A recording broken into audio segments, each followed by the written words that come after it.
Okay. Ready?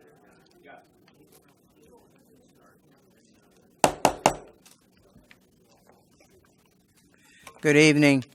Welcome to the Barefoot Bay Recreation District Board of Trustees regular meeting for February 25th, 2020 at Building D&E.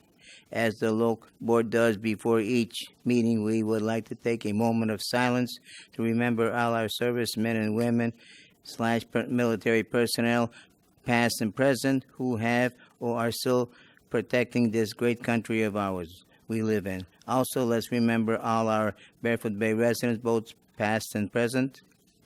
We will follow this with the Pledge of Allegiance to the flag led by Mr. Reppinger. Let's now have a moment of silence, please.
Thank you for coming, and please turn off all cell phones. Roll call, Mr. Compton. Would you please do the roll call, please? Yes, Chairman Klosky, are you here tonight? Yes, sir. Trustee Mino. Yes, I am. Trustee Henderson. Yes. Trustee Compton is here. Trustee Loveland. Yes. We also have with us John Coffey, our district manager, Stephanie Brown, our district clerk. We have Cliff Reppinger, our legal counsel, and we have Matt Getz, our property service manager. We have Rich Armington, our resident relations manager, and we have Ernie Cruz, our golf course operations manager, with us. We have a quorum. Thank you, Mr. Compton. We temporarily have a problem with the projector.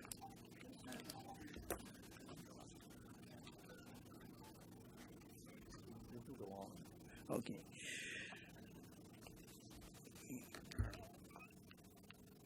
Okay, we have the approval of minutes. We have 4 sets of minutes, and they are approval of minutes for BOT meeting January 28th, the DOR enforcement workshop on January 29th, the capital improvement plan workshop that was held on January 30th, and the town hall meeting that was held on February 4th. And what I'd like to do is have somebody make a motion to combine all 4 of them together. Mr. Chairman, I make a motion that we combine all 4 of those minutes and accept them as written. Roger made a motion. I'll second. Mr. Minor seconded. Any discussion on the motion? Hearing none. All in favor of the motion, please say aye. Aye. Motion passes.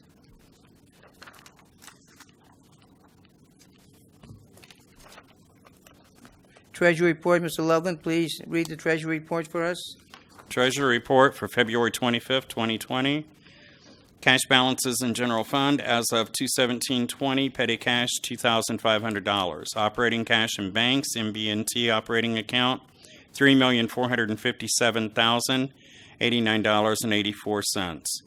Interest-bearing accounts, SB&A reserve account $694,992.85. Total cash balances in general fund $4,154,582.69. Total daily deposits and assessments received for 1/22 through 2/17/20. Daily deposits $250,844.14. Assessments received $291,053.31 for a total deposit of $541,897.45. Expenditures over $5,000 for period 1/22 through 1/22 through 2/17 of 20. Complete Electric, $14,520. Florida Power and Light, $6,163.78. Health First Health Plans, $23,265.77. Barefoot Services, $10,250. MSLPA, $8,000. ABM Landscape and Turf Services, $38,691.16.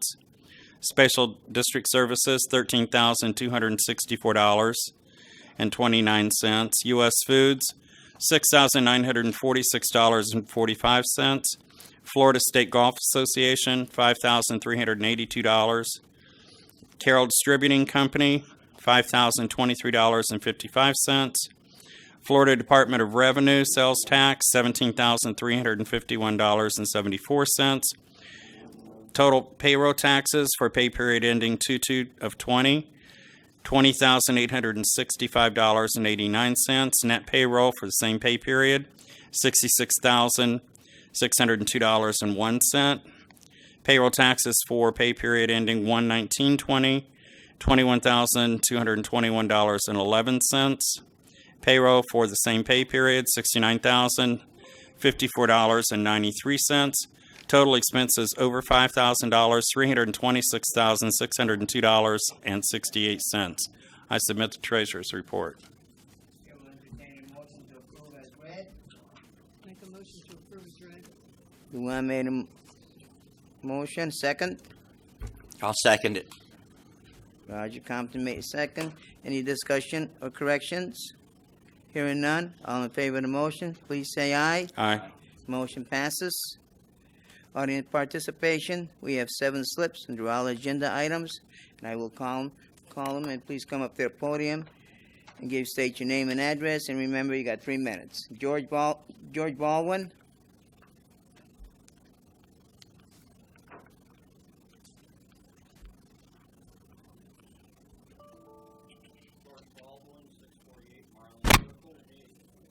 Push. Testing. There.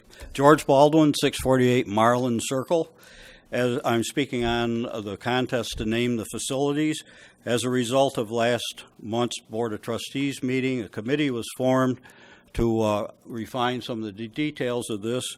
The committee consists of Sue Reddy, Louise Krause, Carol Balbuz, Roger Compton, and myself. We had a meeting on January 23rd, and you have in front of you the sheet, which are the meeting notes. Basically, what we're saying was, what are we going to name? We're basically going to name the A, C buildings and the DE meeting rooms. The Sunshine Pavilion has already been published as a name. Everybody seems to like it. The only recommendation we came up on the pools was let's be more descriptive of where the pool is. For example, Pool 1 should be called either the main pool or the Boulevard pool. Pool 2 is the Parkway pool. Pool 3 would be the Barberry pool, just to make it more descriptive for people trying to find out where these things are. The contest, we're ready to go with it if we get your approval. We will announce the contest in the CVO Facebook website, through the Tattler, the Peak at the Week, and we'll put a signboard, we'll get a sign at the signboard at Building A. Voting will be by paper ballot only.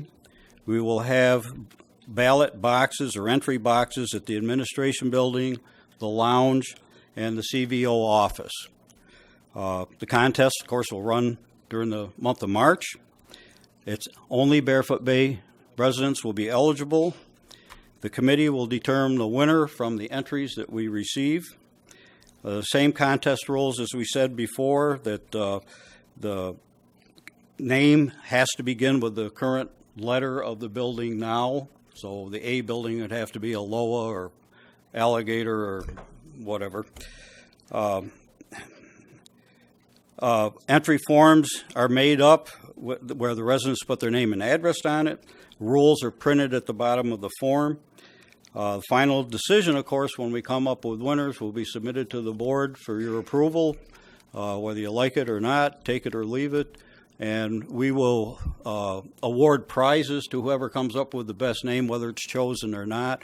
This committee suggested that we could get donations from food and beverage or the pro shop for some minor prizes. We're only talking 4 prizes. So we hope we have your support. We're ready to get this thing underway with your approval.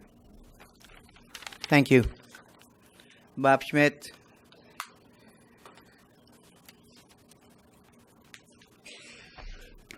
Good evening. My name is Bob Schmidt. I live at 1013 Thrush Circle in Barefoot Bay. I came before the board last month not knowing this was an elected board of officials. I apologize for, pardon me, for the end of last month. I didn't know how it was ending. I needed clarification. I did send everybody a copy of the letter, the 3-minute speech I gave.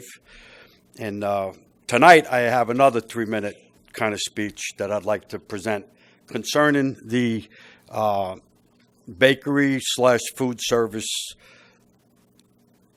that wants to move in next door to RJ's restaurant. And totally against it for reasons that I put down in my letter. I told these petitions don't matter, but I have 313 signatures and addresses and phone numbers of people who are also against additional food service coming into the shopping center. With that being said, I'd like to say that the letter I handed tonight has to do with the Board of Trustees, and I have showed some of you this during the week, and I've talked to some of you about this, but I couldn't get a definite answer, and it's an ethical question that I found out as I'm learning more about a special district and the independent district within Brevard County called Barefoot Bay. The Board of Trustees are trusted positions and as ethical elected officers who are sworn to uphold the statutes and laws of the county that it resides in. So I couldn't get an answer to this. The ethic law states that a former Board of Trustee cannot come before the board they served on and ask the board that they served on for any form of compensation. And I believe it's such as a lease to bring a business into the district, whether for them or for a business partner or family member. The statute says no, that is prohibited.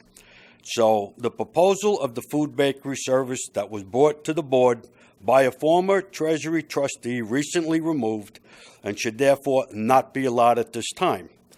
I did put the statutes down, the Article 2, Section 8E, and Florida, the 10 title. If it's allowed, in spite of this statute, then I did get a copy of the proposed tentative lease, and it lists the responsibilities of the lessee to obtain applicable permits and demos for the build-out, but there's no actual definitive of who's going to pay for the cost of the demo or the build-out once the permits have been pulled. I would consider having a cost analysis done by the lessee before the lease is approved to assure that the lessee can budget such a project. It could turn into $10, $20, $30, $40, $50,000. I don't know what it costs to take a doctor's office with 8 offices in it to make it a food service operation. And concerning the vault that they requested, the existing restaurant, RJ's, has talked previously to the finance department in Barefoot Bay a few times before the above proposal about obtaining the vault room to expand seating when we get more stabilized and are more established. So if the vault space should come up for rent, I believe that RJ's being there first and talking about it way before this proposal should be given the first right to rent that room. And the last thing is I want to thank everybody who is supporting our efforts to maintain RJ's restaurant in the Bay and not have a competitive food service bakery next to it. And thank you, board members. That's all. Thank you. Pat Kennedy.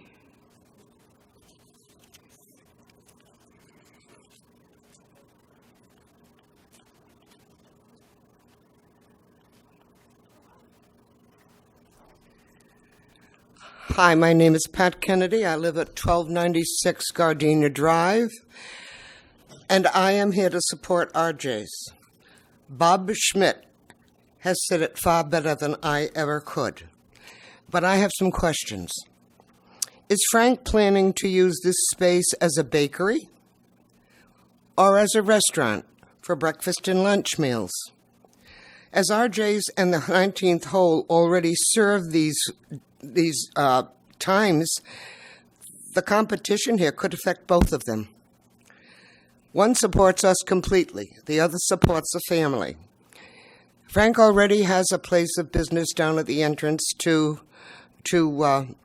Barefoot Bay. We also have, and I wonder why he is thinking that he should move up here right next to a restaurant when we already have two facilities to serve us. The parking lot for the medical center, the CVO, the hairdresser barber shop, and the present restaurant, plus the proposals, also will increase the traffic flow and affect everyone. Barefoot Bay RJ's has been trying to establish itself since 2002 left in the past year or year and a half. If his proposal is accepted, would Frank, number one, not to serve breakfast and lunch? That would infringe on the two present businesses. And second, whatever he serves, would he promise not to undercut the services of our two present businesses? Could that be part of his contract? Thank you for listening. Thank you. Zoe Winters?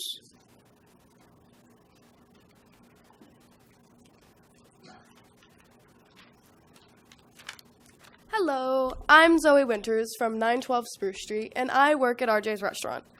I've worked there for almost 2 years. I've spent 2 birthdays at that restaurant. After the passing of my mother, it was great to have a family that welcomed me in. I am reading on behalf of Megan Russell at 803 Beach Court tonight, who cannot work because she is baking our desserts tonight. And I'm going to be reading her letter. Good evening, and I thank you for your time. I am sorry for this letter, but due to the fact that I have to work, I cannot come in person. My name is Megan Russell, and some people might have known me as Megan or more. I worked for Ray Machat at 2002 for 9 years. In 2014, I decided to leave and go to Barefoot Bay Recreation. I worked for Barefoot Bay Food and Beverage for about 2 years. In 2017, I decided to better myself and take the opportunity to finish my degree in the culinary arts. I attended culinary school in 1992, where I had to leave before my practical exam. I left due to health reasons. I was diagnosed with stage 4 cervical cancer, and it was more important that I fought for my life than finish my culinary class. So in 2017, I decided to go back to culinary school. I had an awesome opportunity to work for Regency Park in Vero Beach, which is an HRA senior living corporation. They helped me pay for my culinary degree. I got the opportunity to finish my practical, which I became a sauté chef. And I continued and became a sweet chef. So I am an extremely rare commodity. I returned to RJ's Restaurant just this year. I decided to leave my job and come here. Many factors decided that for me. My children is my number one factor, and the second factor was I miss cooking in the Bay, where I have lived cooking in the Bay. I have lived in the Bay since 2006. I have always cooked for this community. Since working with RJ's, it has opened my eyes completely. They have such a family bond with their staff and customers. This is a camaraderie that they have created. It's a warm and welcoming environment with excellent food and now homemade desserts. To the board, I would like to say that this place is not just a restaurant. It is actually a home. It's somewhere where I go to do my homework. It's somewhere where I go to find reasons to smile again. It's very nice to have a place that I welcome so nicely. And the way we welcome our guests is as well as we welcome our family. We expect nothing less from our guests as they expect nothing less from us. And I hope that you take into consideration that families come together and build one big family, not just bark on each other's places. that's all I could possibly have to say. Thank you, guys. Thank you. Jim Heck.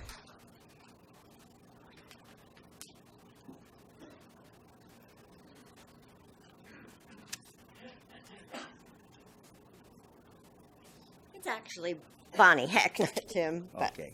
311 Barefoot Boulevard. I just want to comment and make the air clear. I understand that Holy Cannoli is looking to come into rent space from you guys.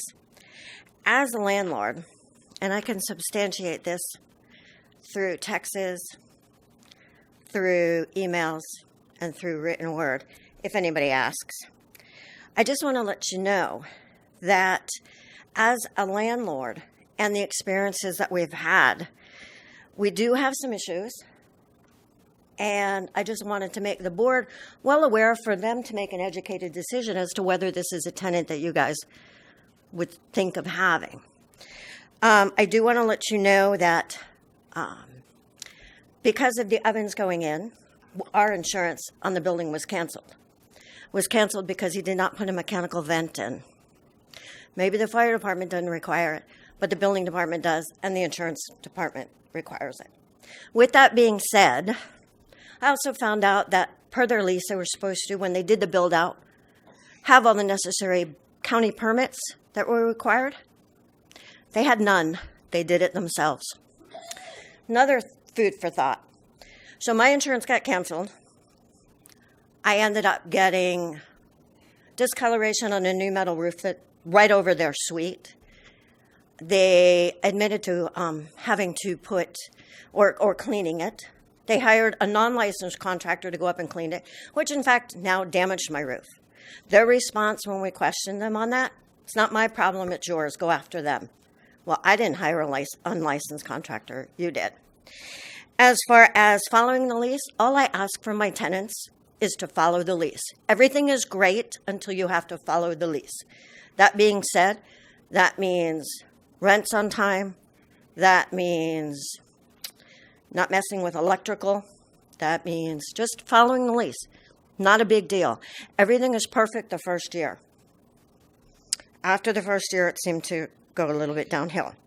Anyways, so further on, I know that Frank said that he is not part of Holy Cannoli. Do yourselves a favor. Check sunbiz.org. Google Holy Cannoli LLC. Find out where his name is. Right there. Who did you lie to? You or the state? Okay, he's listed as a manager. So he does have something to do with it. Both Frank and John are listed, and those are the only two. So somewhere it is. Somewhere there's a little problem. Anyways, he said that he's going to be out because my building is sold. My building's not sold. It's not even advertised anywhere. So there's another lie. And you know what? The other thing is, in his lease, he had first right of refusal on to buy my building. So just letting you know, you guys can make an educated decision. If anybody here, the board, or in the audience has a question or doubts what I'm saying, I can back it up in writing. Just come to my office and make an appointment. Just wanted you to be aware of what you're going to deal with. May work out fine for you, may not work out fine for you. But thank you very much for your time. Thank you. And it was Louise Cross, but she will speak at the time when the agenda item comes up. So that's the only other. Anybody else like to speak?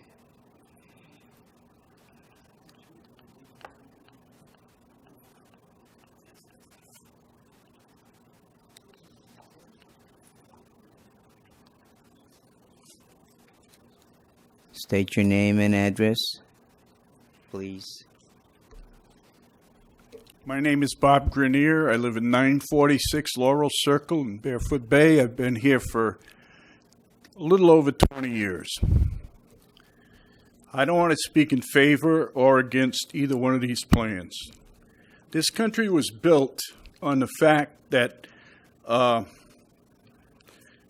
more businesses available, the better the competition, and competition's always been a good thing. I'm a business owner in Connecticut.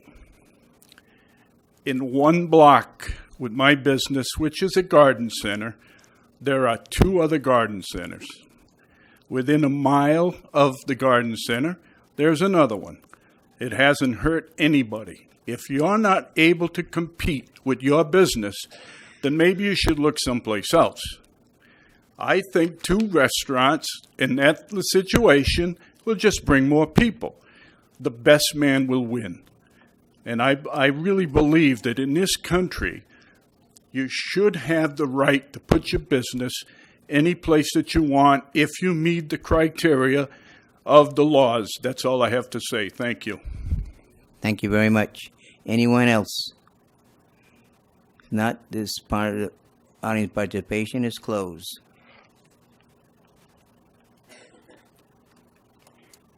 Unfinished business, I'm going to have to name the facility proposal. Since Roger Compton is involved with it, I'll turn it over to Mr. Compton. Thank you, Mr. Chairman. We've already heard from Mr. Baldwin. They've put together a plan for a contest here in the Bay. My recommendation would be to let them run with it, and then when they come back with the winning names, it'll come back to the board, and we'll have an opportunity to decide whether to adopt those as permanent names for our buildings or not. But in any case, it'll be fun. It'll be a fun exercise for the residents of the Bay, and I don't really see a downside to it.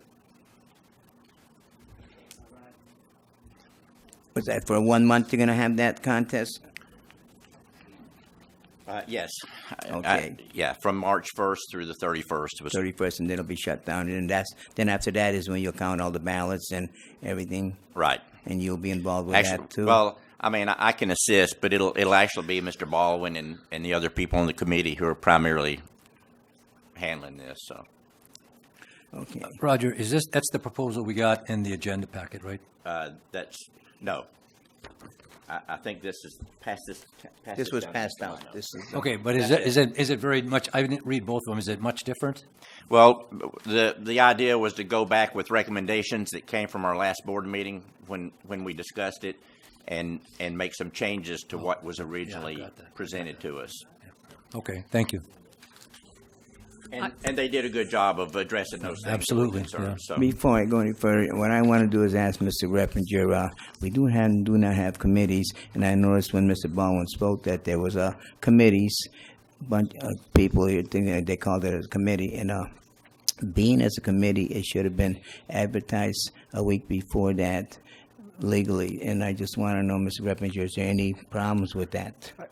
I think it may be a matter of semantics, because I don't think that this board actually approved a formal establishment of any kind of a committee. And that's correct, Mr. Reppinger. As a matter of fact, I mean, I got, as Mr. Baldwin said, I was on the committee, but I really was not an active part of that committee. Mr. Baldwin came to me with a plan after they had met and talked about it, and asked that I present it to the board. So that's my role in it. I really didn't meet in a That's why I committee just capacity. want to make sure we're covered for that. I don't want to see no problems there. So just to be clear, if the board doesn't formally create the committee, it's not acting on behalf of the board such that it's not a formal committee established for meeting purposes, sunshine law, notice, all that kind of stuff. Okay. So you would be fine in that scenario. Okay, well, thank you very much. So I do need someone to entertain a motion. Can I ask a question? Go ahead. Is there going to, are you going to make sure that everybody only votes once?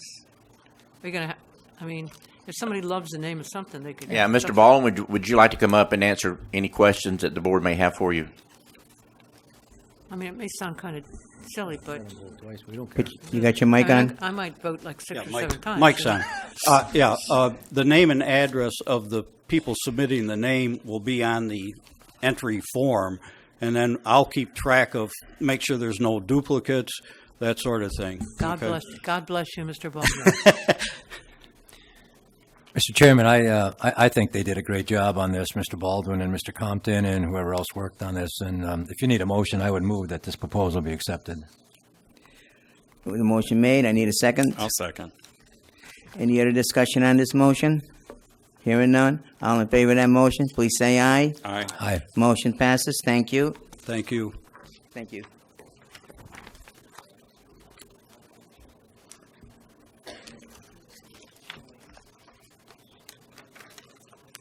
Next on the agenda is the Stewart Medical Group proposal land lease. Mr. Taylor is available here. Could you please come up to the podium?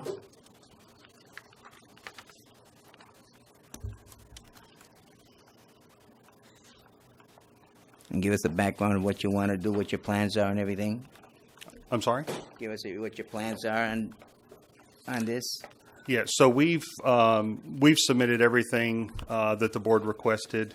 I submitted it to Mr. Coffey.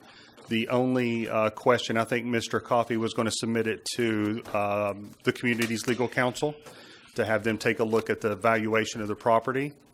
And that's the only thing I think that we're waiting on. Is that correct, Mr. Coffey? I was under the assumption from the workshop you were going to have an appraisal done on it. And we can definitely do that. What we did is the evaluation of the property that's based on the county roll is what we used. And that's not a true evaluation. Market value represents 75% of the estimated sales. But I think going forward, and Mr. Eppinger can chime in,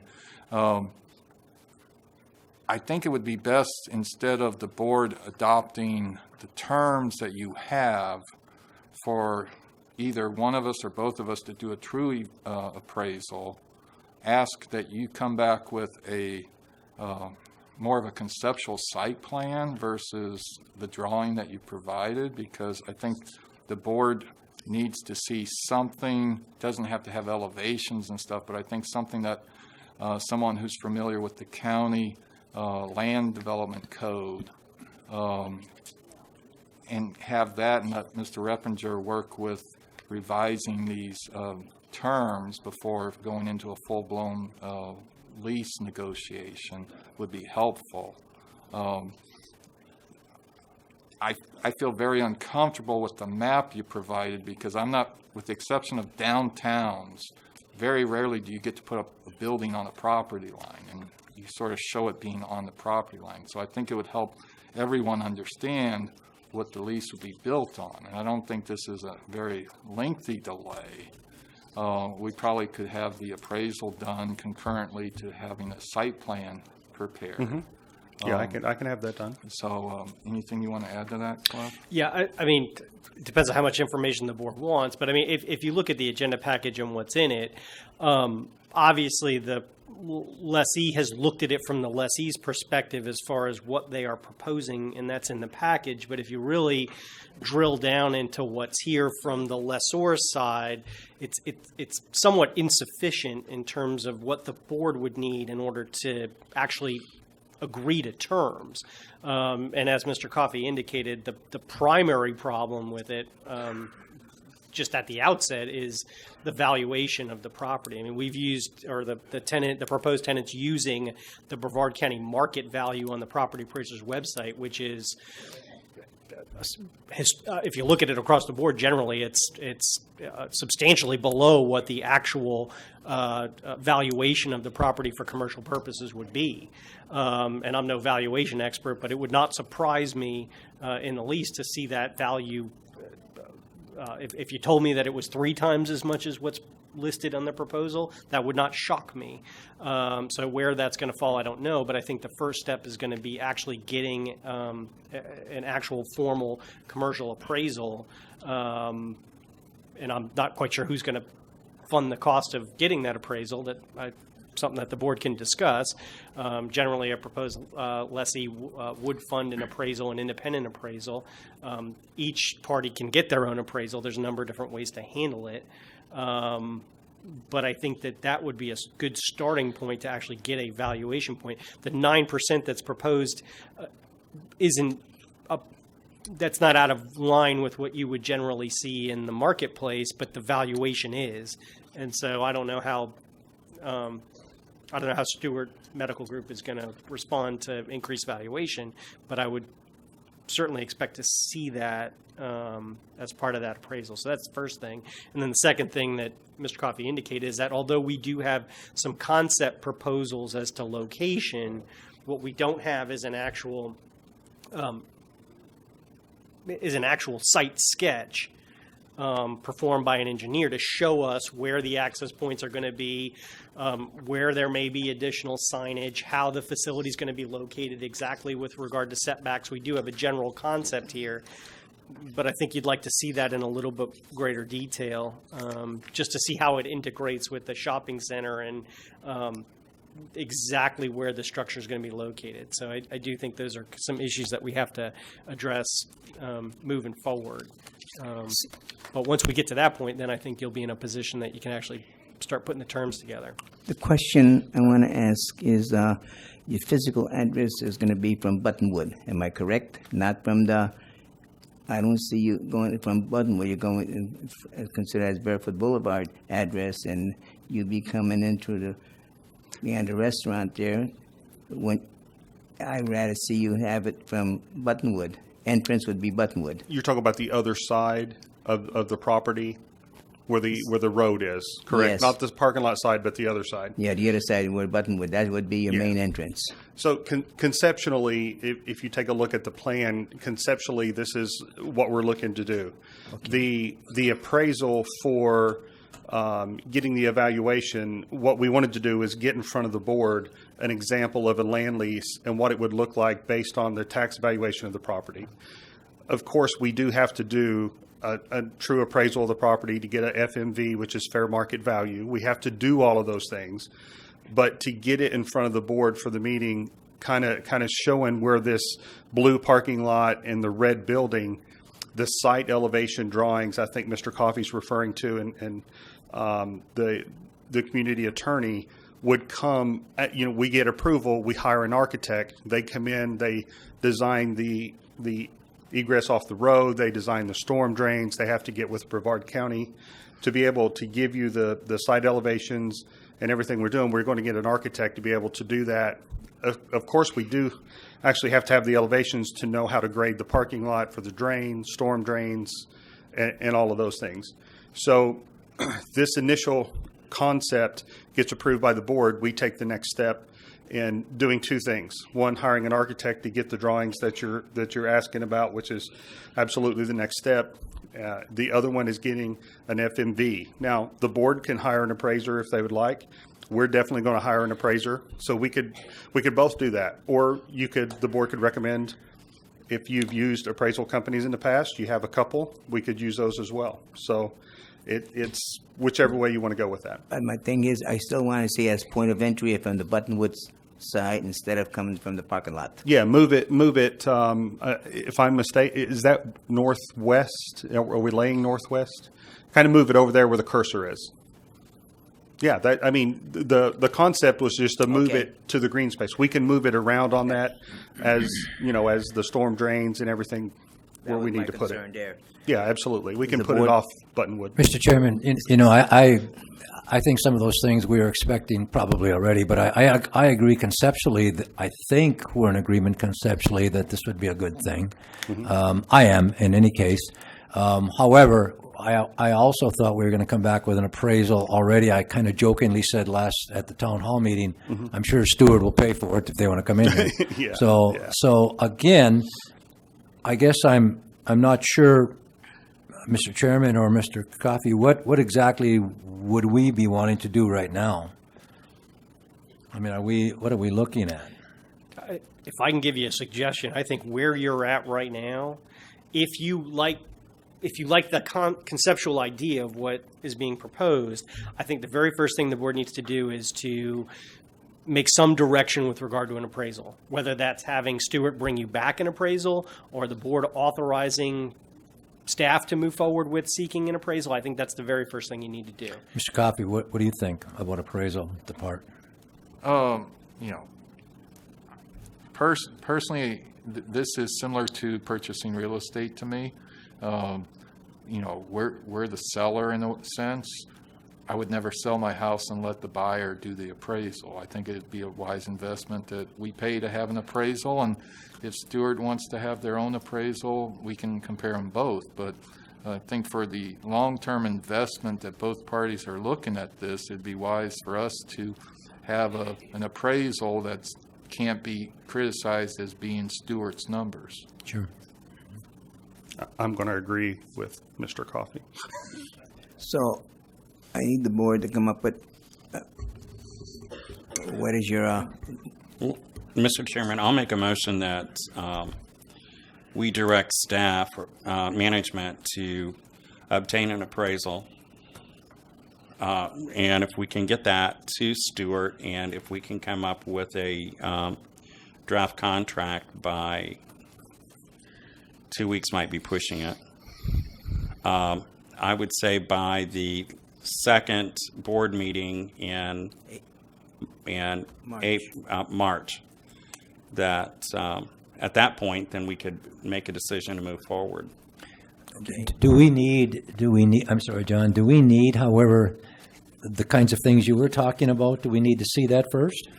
I would encourage you to have a preliminary site plan. So in order for them to do that, though, I guess they have to be fairly assured that this is something we want to do, because that's going to cost you some money with architects, et cetera, et cetera, et cetera. Is that right or not? Well, I guess we're not talking about designing everything. We're talking about somebody laying out the property, showing the setbacks, showing easements, a concept of where on that piece of property the building would be, where the parking would be.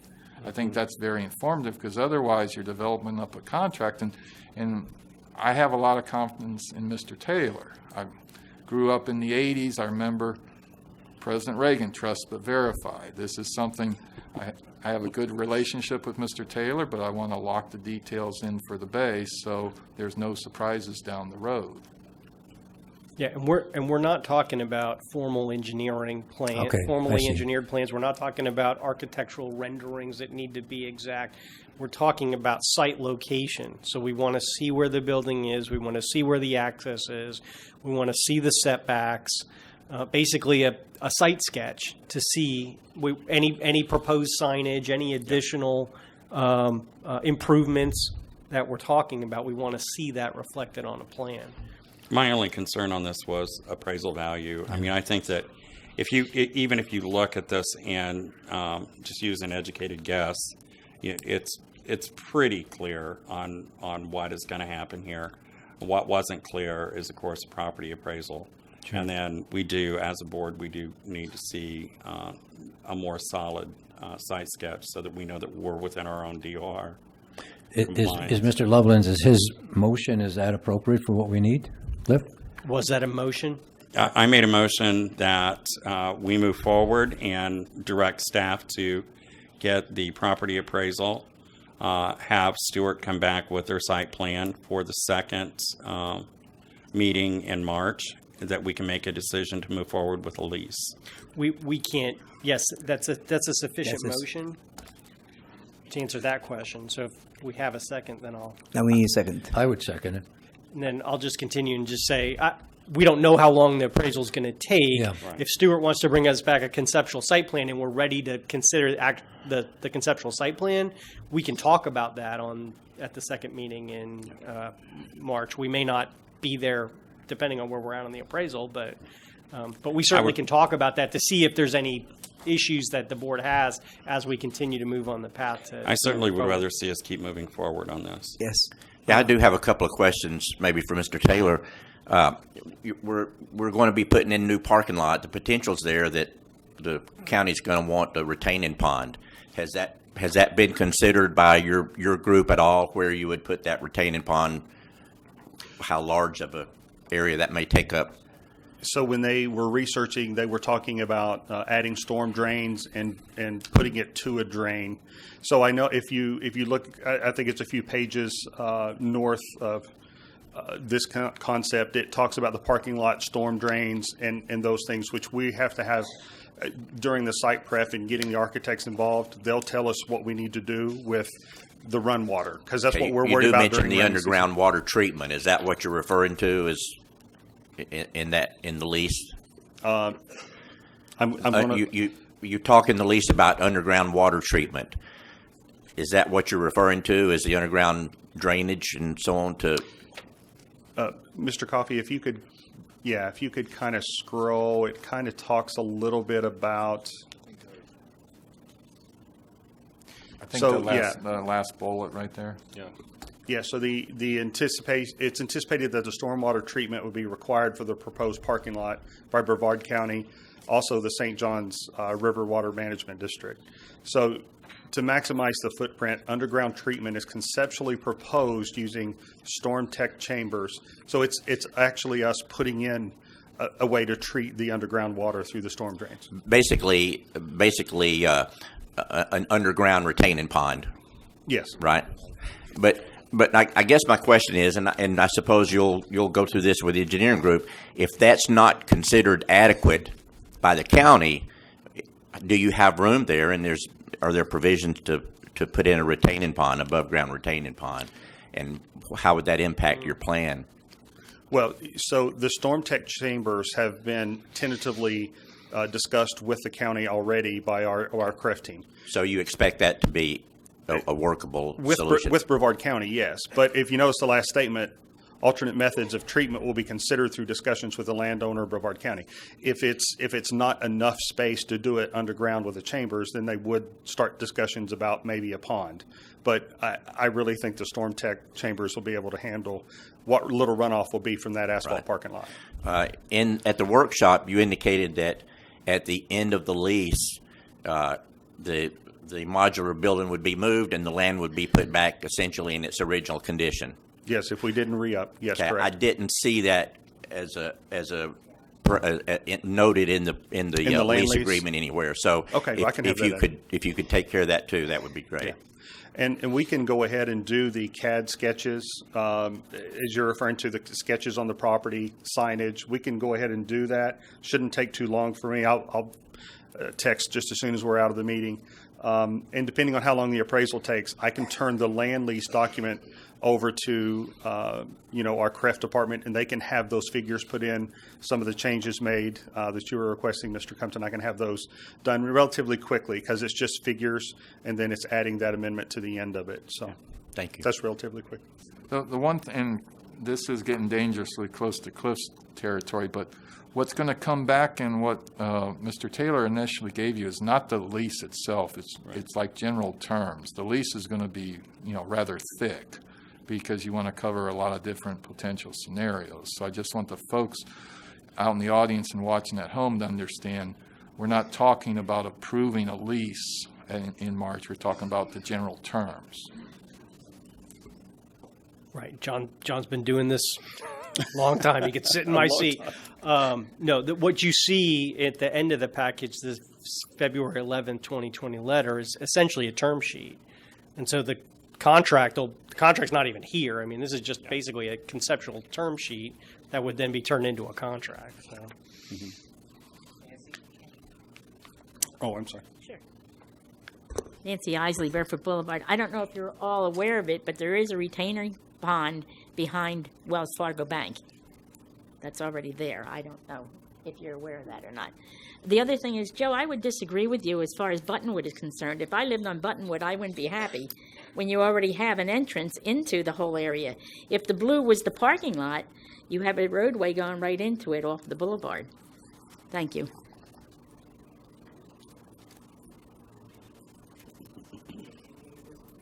Any other discussion on that motion? I just want to say that I had a gentleman say to me today he wanted to be sure that there was a place for an ambulance at your new facility in case somebody needs an ambulance. If we're going to have an ambulance If you're going to have space to park an ambulance. Gentleman asked me today, and I said I'd pass it along, and so I'm passing it along. So, the EMS is just across the tracks. We will have plenty. There's 20 spots. I know that. We could park one there. I told him I would ask you, and so I'm asking you. Yeah, So, we don't plan on housing an ambulance at the clinic 24/7, but there's plenty of room. Yeah, I didn't think that was. He just wanted to be sure that there was room for an ambulance. Any other discussion? If none, all in favor of that motion, please say aye. Aye. Motion passes. Thank you very much.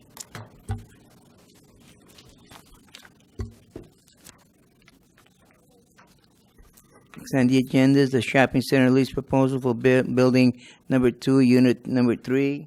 John? Yes, Mr. Chairman, trustees, residents here and at home. Attached, I'm going to skip ahead a little for the folks who haven't reviewed the agenda packet ahead of time.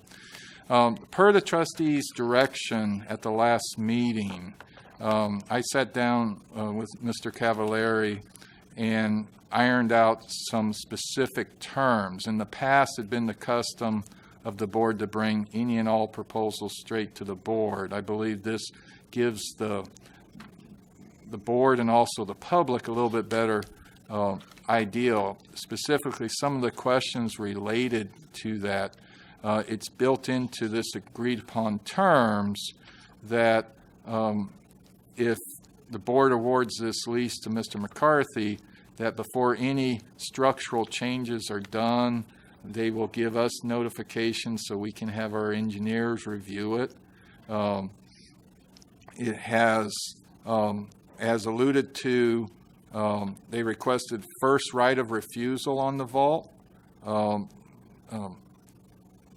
gentleman from RJ's is correct. They have talked about it, but never have put a formal proposal in. And just for the record, and know how rumors can get out of control, there's always been a debate about the back area of the restaurant that was given to them free by a past board.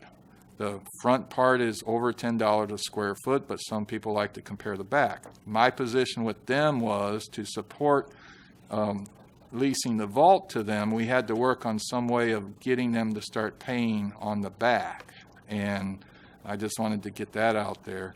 Leasee, we've agreed that they could demo one restroom, the furthest from the back door. It's a 5-year term with renewals. Contrary to our current leases, this has annual increases starting in year 3, and upon renewal of the lease, every year of the subsequent terms would have a 1.75% increase. The leasee agrees to have permits pulled, licensed work. At the request of RJ's, the leasee agreed to a maximum of 2 tables with 4 chairs inside the unit. So I believe we've tried to address some of the concerns. This is clearly a takeout business. There is language, you'll see the bottom line, about to place chairs and tables on the sidewalk. Sorry, Frank, for springing this on you, but in my negotiating, I know there's not a lot of ADA clearance there, so I doubt you'll see any tables and chairs there because RJ's wanted to have a bench along that sidewalk, and there wasn't enough clearance for a bench. I do believe that this constitutes a good set of terms. I'm not going to get into the politics or the personalities, and therefore I recommend the board accept the proposal by Mr. McCarthy and direct the attorney to draft a lease agreement for Mr. Klosky's execution. Mr. Rippinger, I'd like to ask a question. That's on lobbying by former local government officers and employees, and what the gentleman read before that is in here also saying this, a person elected. Could you clarify that?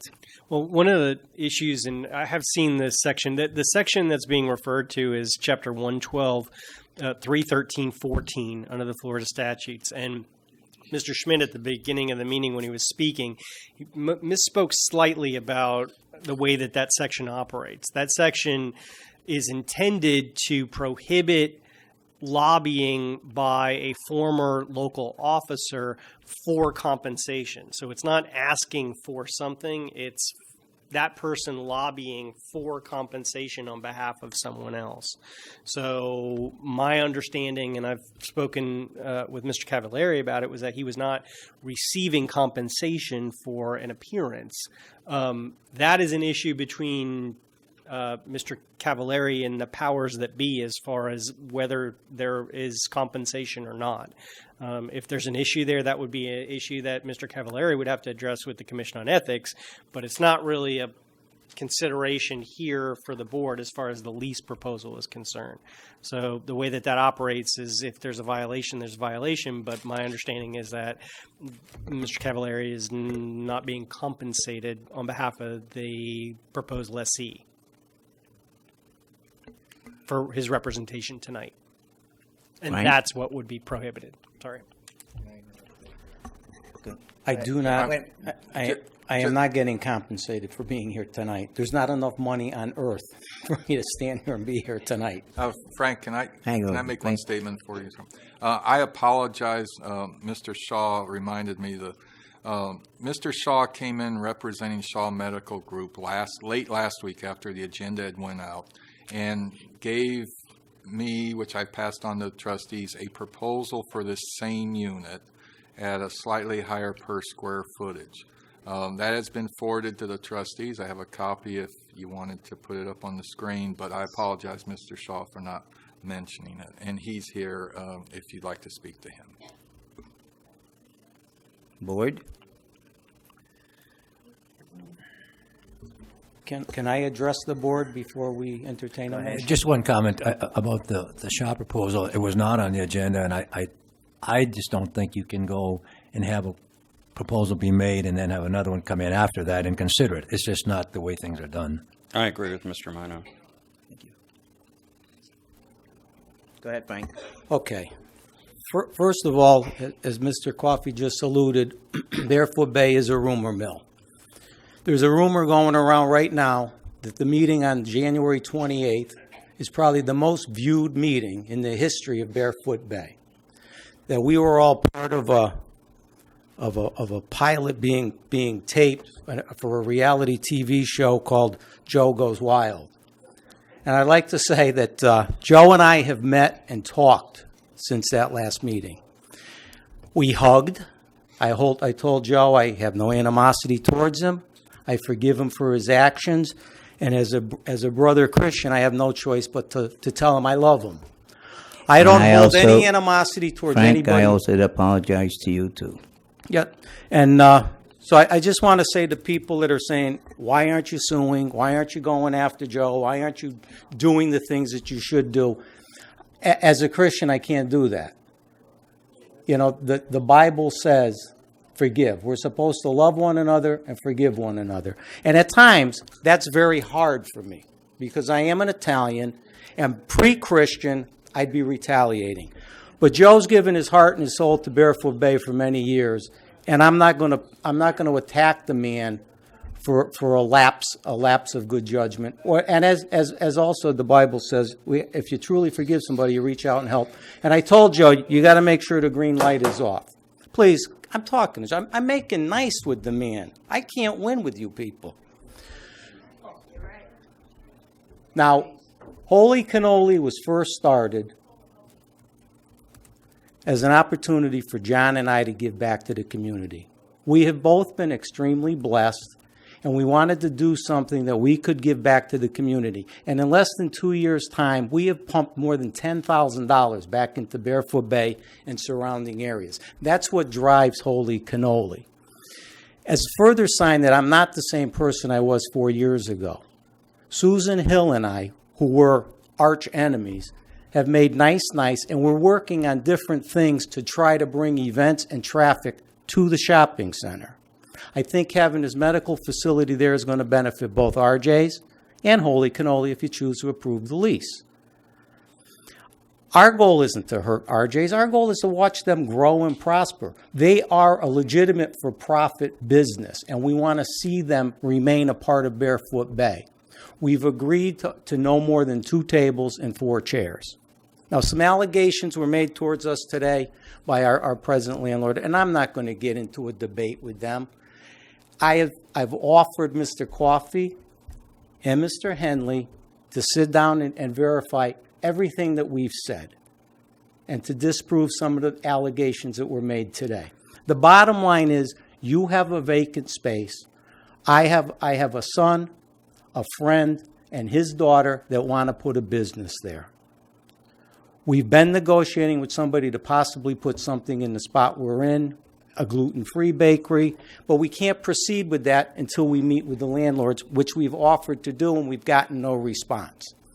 So all I can say to you is, we were here on January 28th. We put a proposal up. You didn't accept it. You put a motion out that we meet with staff to negotiate the terms of a lease. We've done that. Staff has now recommended that you accept the lease. And that's all I can really say.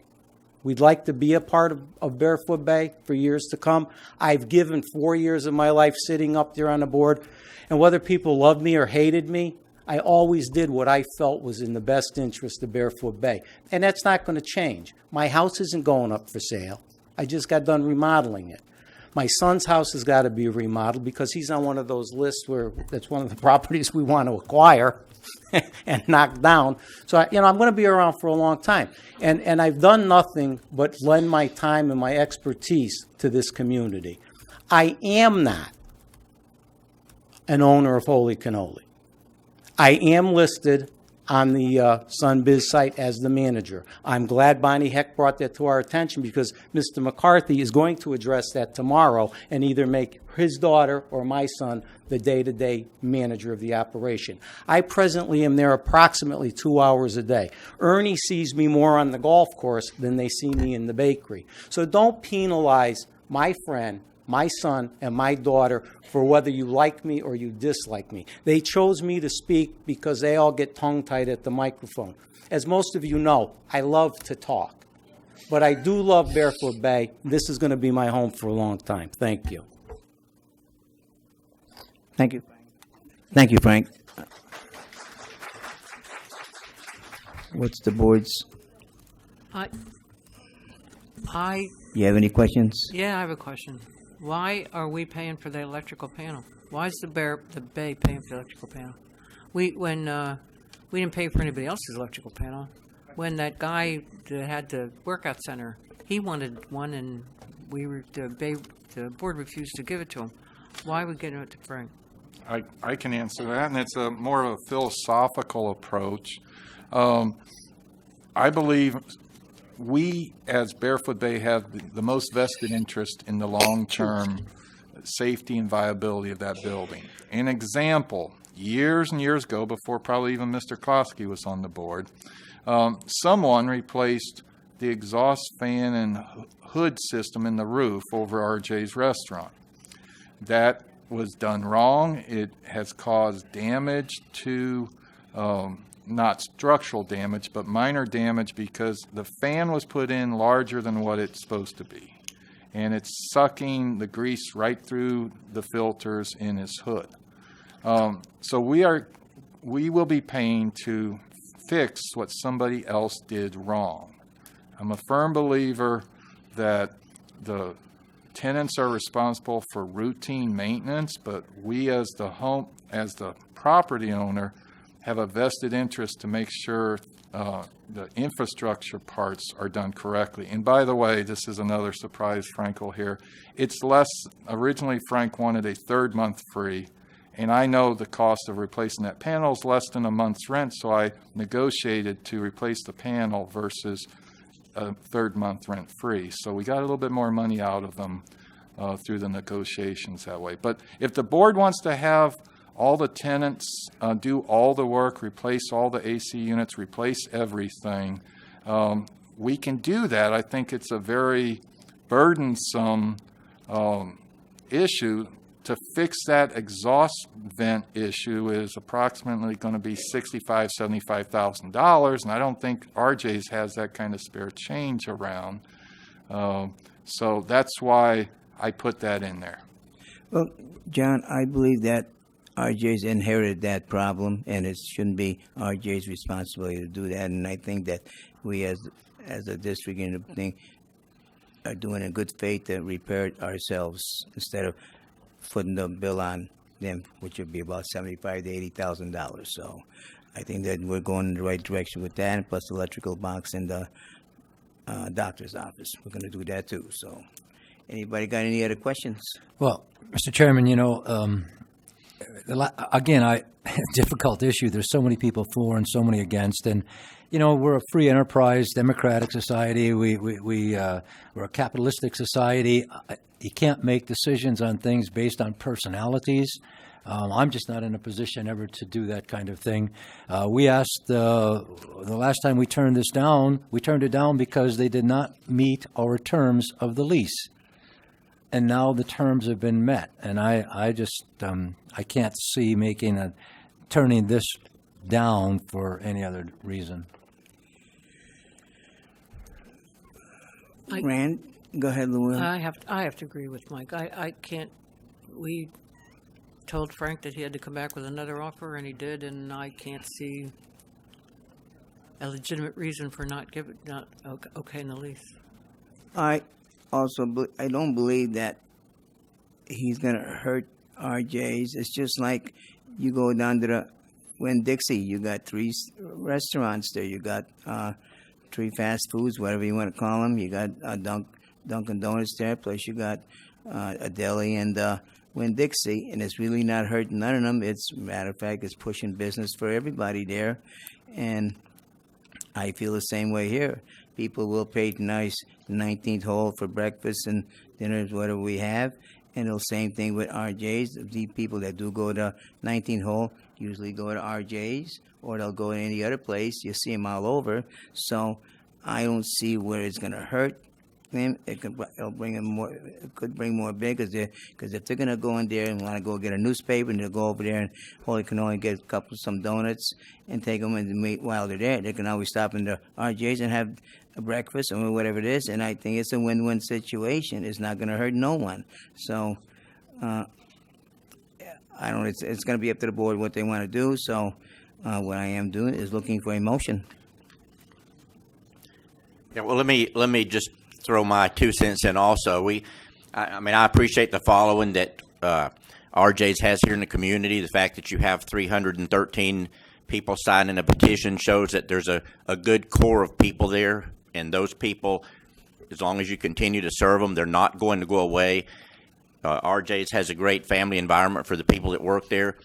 There's no reason any of that has to change. You have an opportunity with the bakery going in to compete hard or to complement each other, actually, I think, as 2 businesses that are similar but not really. So I also agree. We asked Holy Cannoli to go back to the negotiating table.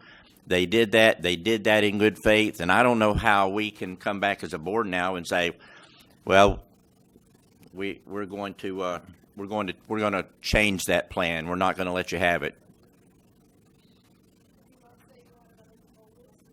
Put your mic on, please. Did you not say you had a different proposal for a different business? No. No? We don't have a proposal on the table. No. Okay. That's, yeah.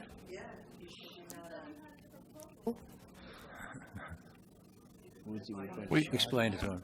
We received a proposal after state law requires us to put the agenda and the details out 7 days ahead of time. Mr. Shaw brought his in, I believe it was Friday of last week, or Thursday or Friday.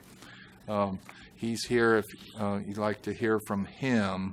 It's up to the board if you want to accept it. It gets,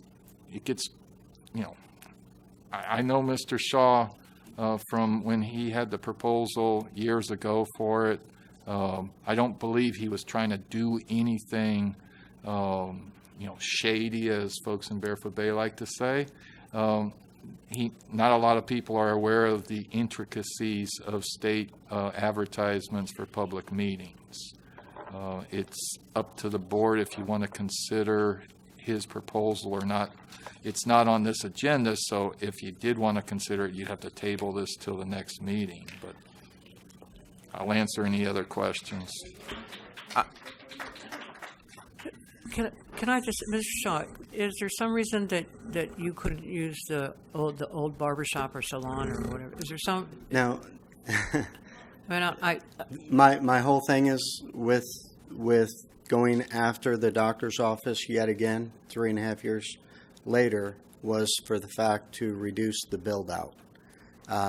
That is built out for a doctor's office. Everything's there. It just needs to be renovated and updated. If we were to go into the old barber shop, you're talking quite a bit of build out. And I am not here to push Holy Cannoli out of that complex at all. My understanding was that he had also considered the barber shop and could have made that work as well. And my full intent was just to get both places rented for the Bay. Okay? I'm not trying to push somebody else out. I'm just trying to, once again, because I've got to make a decision whether I'm going to stay where I'm at or go for another shot to get back into the Bay where I initially wanted to be when we first opened up in 2017. So, Chairman Klosky, could we have Mr. Cavalieri come back up to the mic for a minute, please?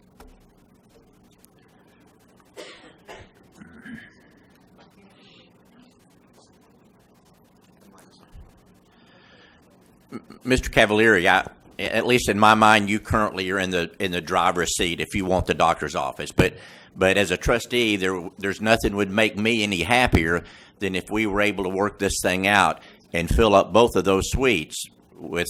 And it makes sense to put a doctor in the office. It's currently a doctor's office. Is it a potential for you to consider changing your request and looking at leasing that other office out, the old barber shop? Can I have 2 minutes to talk to Mr. Shaw? Sure. Or 1 minute? It won't even take.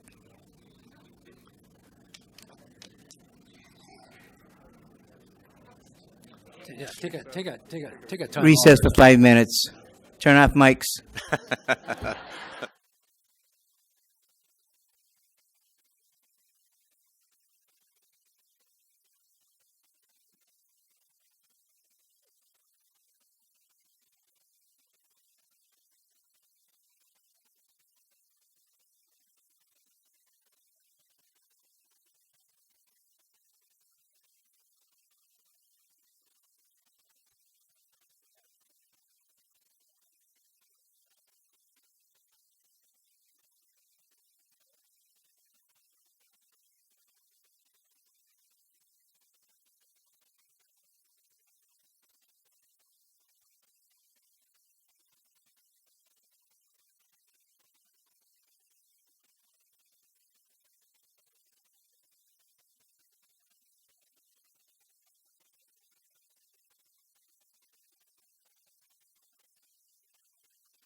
Okay, we're gonna resume our meeting.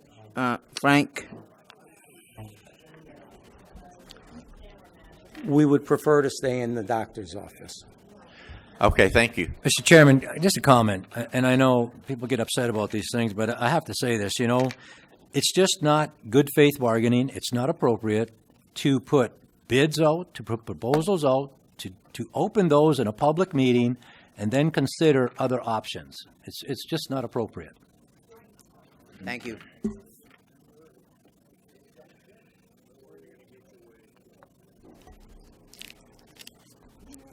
Any other questions? I'm sorry. I was a little taken back by what just took place. When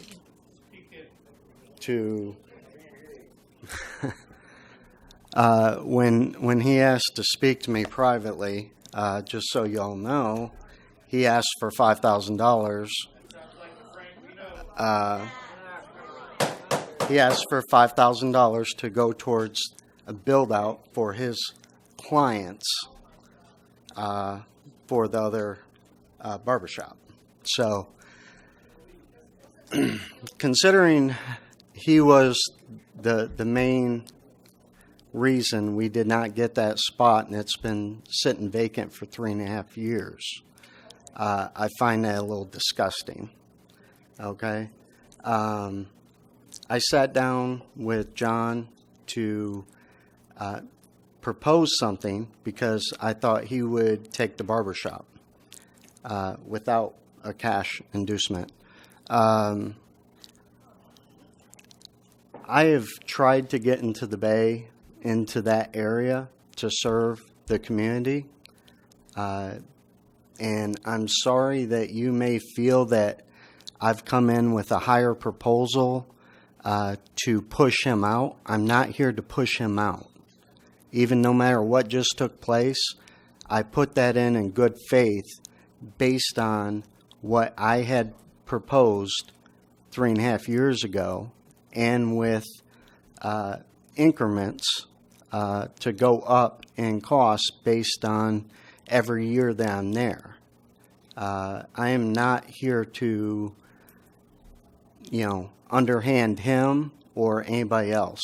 I put that offer in good faith, knowing that I am still under lease until January of next year, because I still wanted to get in that spot. That's the only reason I did it. I was not brought here or encouraged to come here by anybody but myself. Okay? And if you can table it to reconsider, I would greatly appreciate that. If you can't, I understand. Thank you. There is a motion on the. Anybody make the motion? There was no motion made. There was no motion made yet. Need a motion.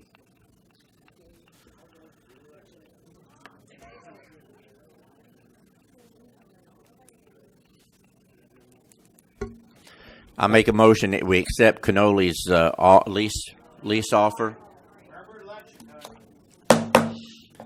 I'll second it. Any other discussion on this motion? Can I just get a clarification? Because the proposal is from Mr. McCarthy. And so we keep kind of interchanging between the LLC, which is Holy Cannoli, and McCarthy individually. Who is the actual lessee tenant to be named in the lease? McCarthy. And the second question is, do we want to have a personal guarantee on that lease, which we have had on other leases, signed in the name of the LLCs? Yes. I believe the answer is John McCarthy, and yes, standard. I didn't put that in there because I thought it was understood, because it's always been our standard. So John McCarthy will be the actual. That's the way I understood it also. As an individual. Mm-hmm. Mm-hmm. And that was one of the questions that I asked at the last meeting, is that they stand as guarantor. Gotcha. All right. Who made the motion? Okay, I need a second. You got it. Randy did. Randy made a motion. I need a second. No, Randy seconded the motion. Oh, Randy seconded. Okay, Randy the seconded. motion. Okay. Any other discussion on that motion? If none, voice vote. Yes. Randy? Yes. Roger, yes. Luann?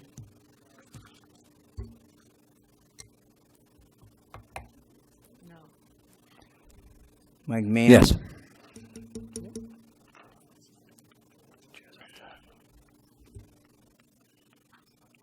I'll have to go with no, but I'm sorry because what happened with the last time I did say I was going to abstain from it and everything, and I guess I can abstain from that if I want to. You could abstain if you want to. I don't think you have to abstain. No. Okay, I vote no. So it's 3-2 for Holy Cannoli.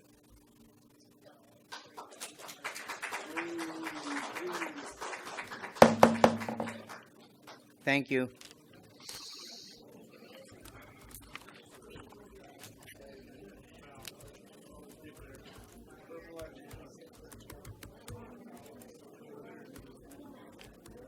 Next is the FY19 audit presentation. John? Is Mr.? Okay. As the representative of our audit team approaches with Mr. Henley, just like to thank Mr. Henley and his staff for another good year, another clean audit. Good afternoon, everyone. My name is Alan Ricafort. I am the audit manager with MSL CPAs and advisor.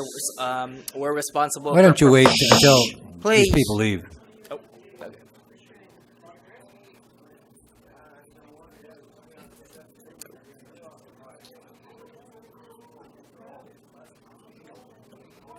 Thank you.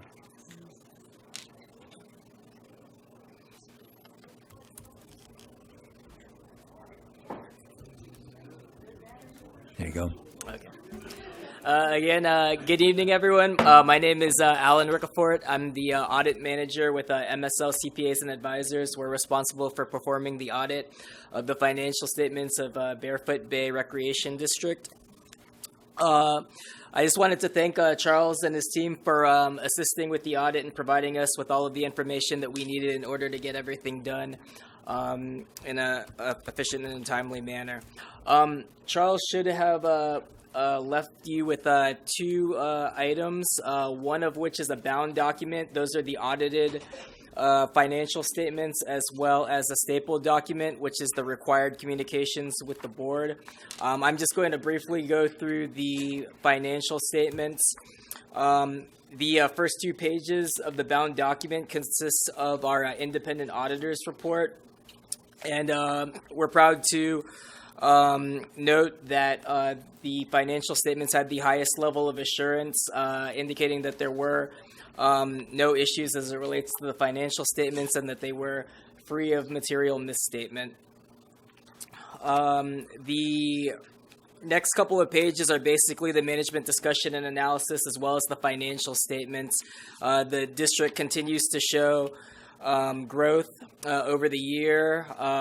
Operating income was up, spurred primarily through increased charges for services, as well as assessment fees.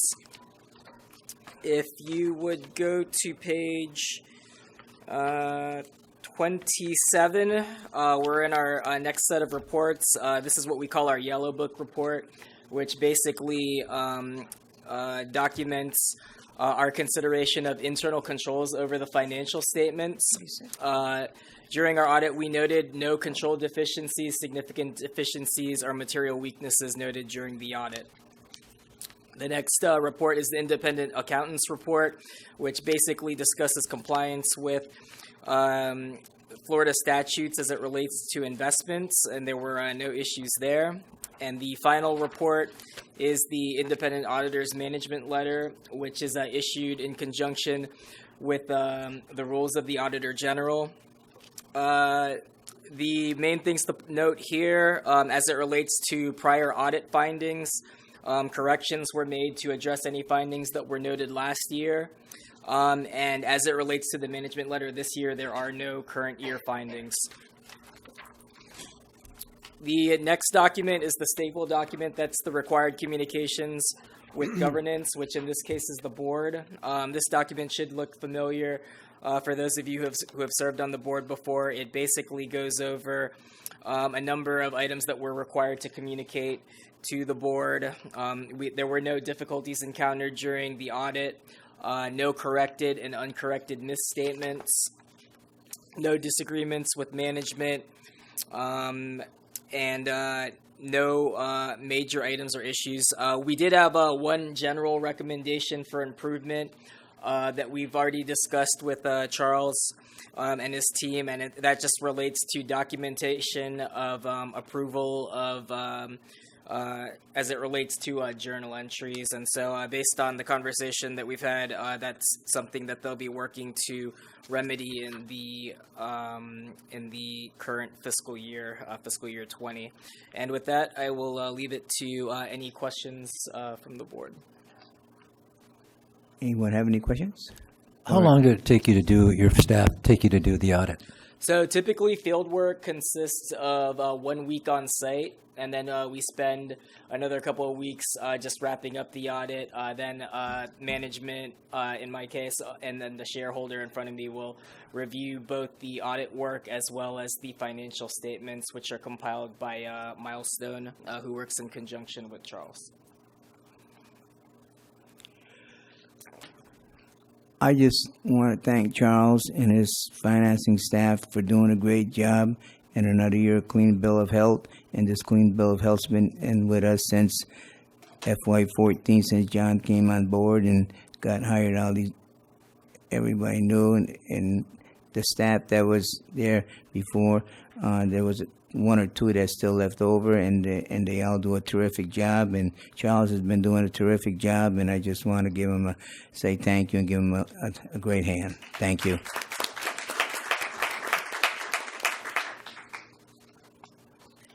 Also, thank you people too.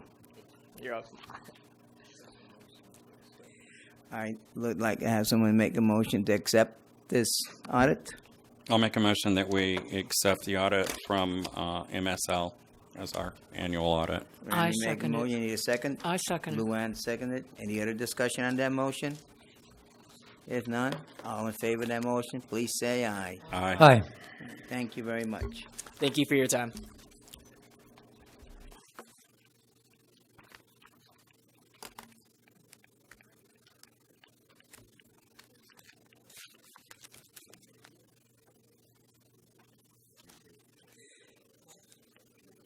Is the DOR violations. DOR violation number 19002488368 Egret Circle. I'd like to ask if anybody in the audience to represent this property. Okay. Go ahead. Okay, violation 19002488. Violation to Article 2, Section 5AB, ADIR, unapproved fence. First violation occurred on 6/5/2019.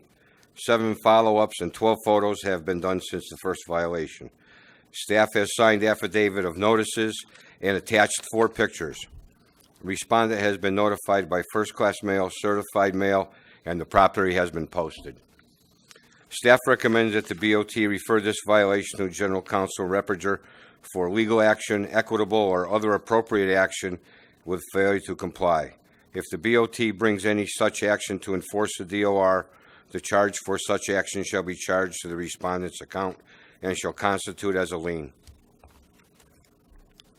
Chair will entertain a motion. Can I ask you, which one are we on? You know, this computer business is, 368 Egret Circle. oh, I got it, okay, yeah. 368 Egret Circle. Page 41 of your agenda Yeah, packet. I got it.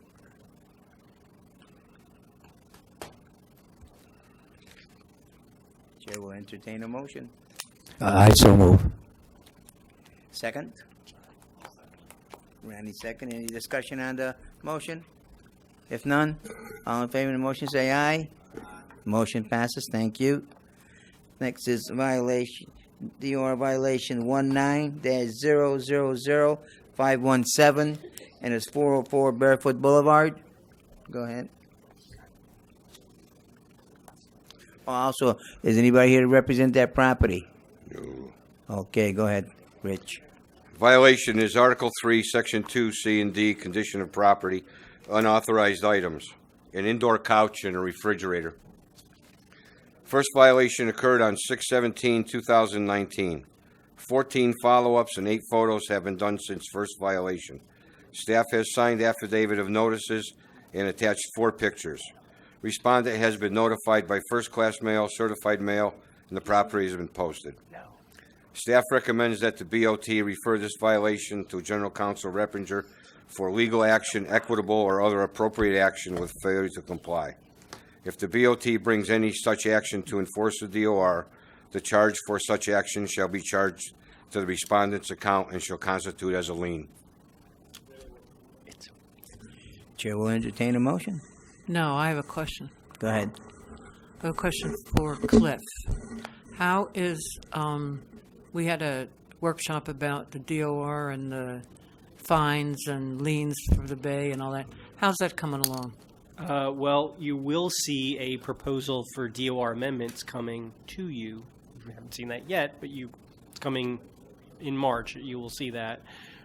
We have filed on 3 of the most egregious cases that Rich has, and I was going to talk about that in my report. And then we've got a package of them that are going now. And then we're putting together the status list for the first meeting in March with those filings on it as well. Okay, well, my question is, I guess, or my problem with this whole thing is, Randy has been cited 712 times, I think, at least. And, I mean, before this. Be And clear on which Randy, please. Oh. Take it as it comes, Randy, you know what I mean? Randy McMillan, sorry. He's been cited a lot of times, and he just says, I don't really give a damn.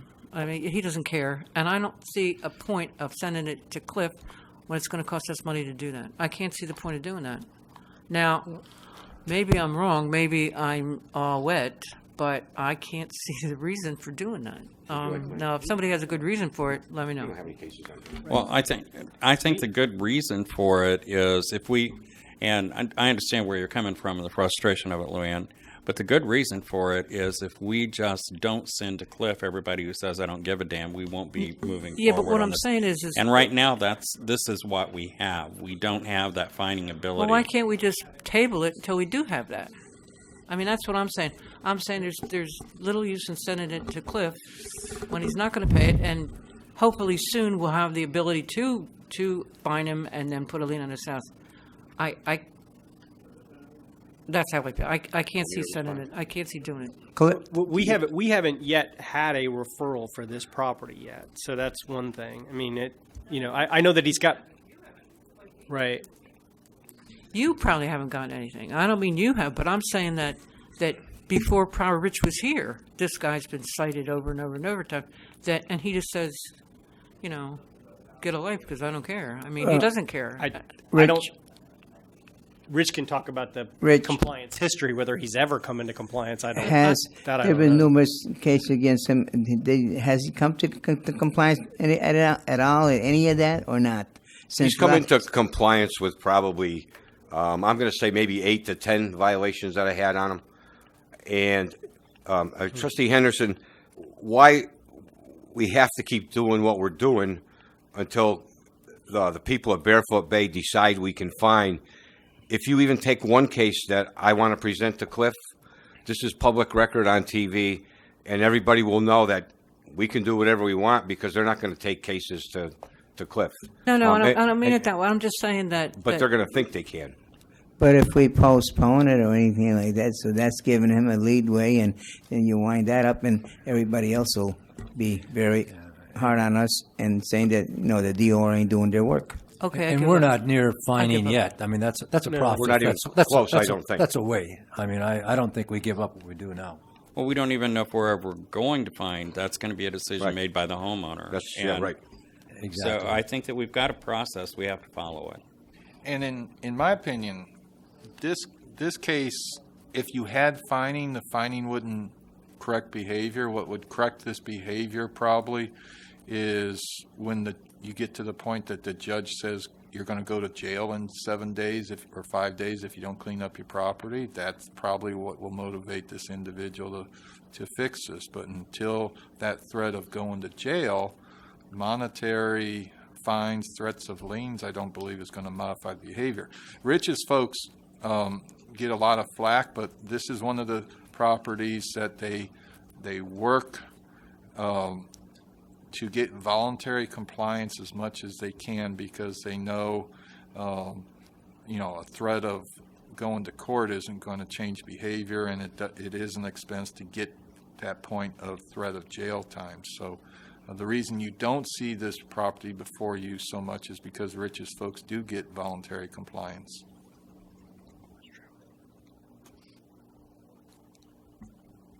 Chair would like to entertain a motion. Mr. Chairman, I make a motion that we refer this violation to General Counsel Reppinger for legal action, equitable or other appropriate action for failure to comply. Second. I'll second. There was a first and second. Any other discussion on this motion? If not, all in favor of that motion, please say aye. Aye. Okay. 4-1 in favor. Thank you. Thank you.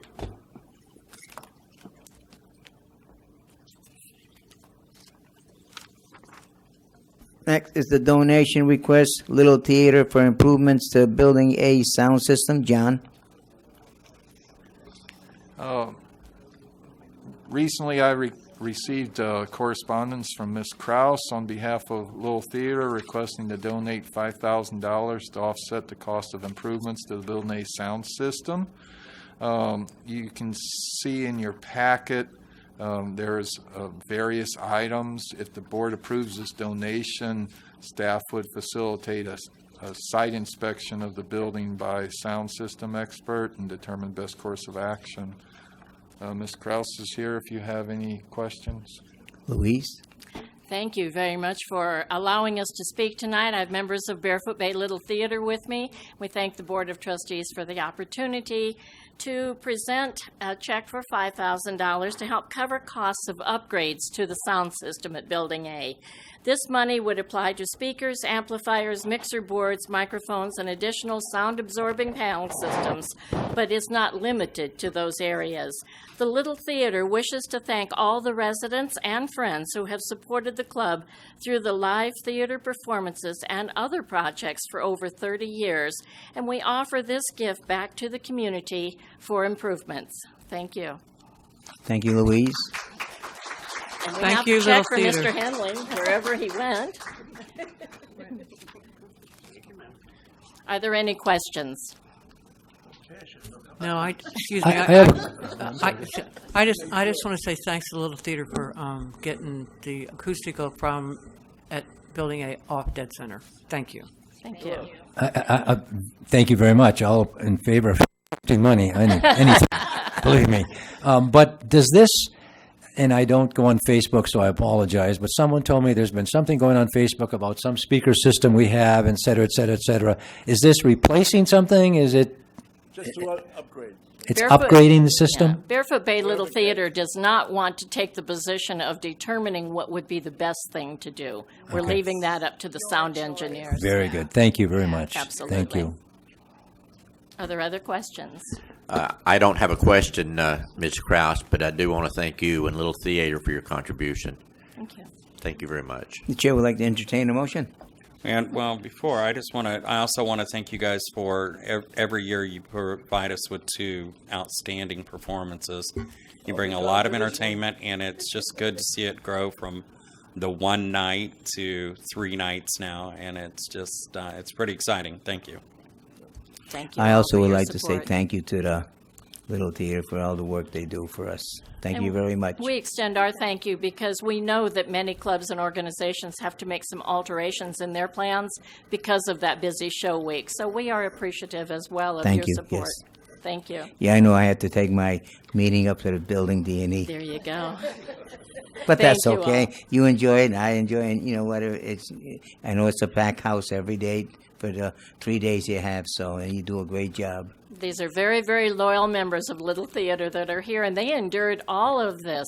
You could have put us on the budget, on the agenda first and had all this fun first. Actually, Thank you I'm so glad much. you're on the agenda now because it's better. It's better for us. It's a relief. Thank you. Anything we can do to give you a lesson in drama. Okay, Chair would like to entertain him. Did you make a motion? We make a motion. Yeah, I make a motion that we accept the gift from Little Theater. And second? Second. Luann, second. Any other discussion on that motion? No. All in favor of that motion, please say aye. Aye. Motion passes. Thank you. Also now coming up is the Little Theater is request for a waiver for guest pass requirements. John? Although Ms. Kraus didn't get at the first of the agenda, I did put her request for a waiver after we took her money. Traditionally, the board waives the guest pass requirement for the Little Theater spring performance. This follows in the spirit of our policy manual requesting that staff recommends approval. I'd make that motion. There's first and a second. Any other discussion on the motion? If none, all in favor of the motion, please say aye. Aye. Aye. Motion passes. Thank you very much.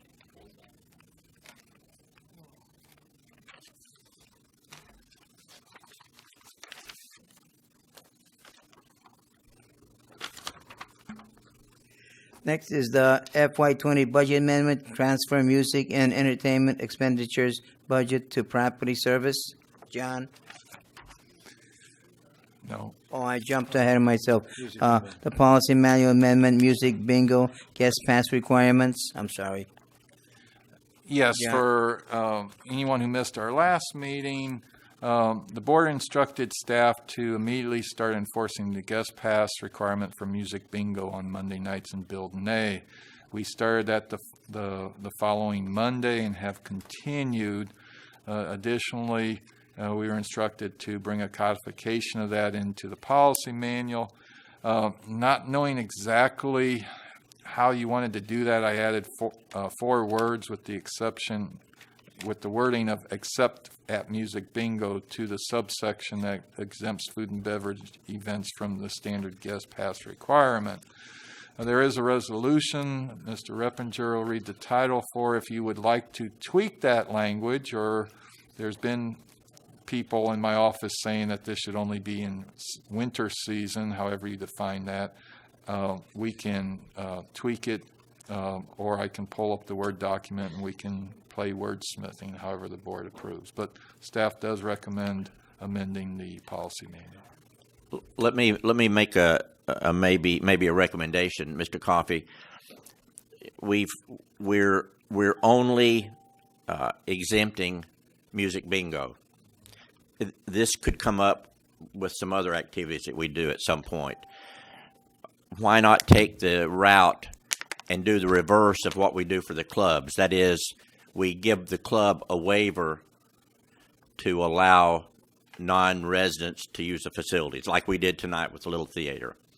Why not have a waiver option for the district to waive the rule that you don't have to have a pass, so that people coming in would have to have one? Do you follow me? No, you lost me. I lost myself. You even lost Cliff. Look at Cliff. You lost him. Well, you could do that. It would take more than 4 words to put that in the policy. But then you understand what I'm asking. Technically, the board can waive anything in the policy manual anytime you want.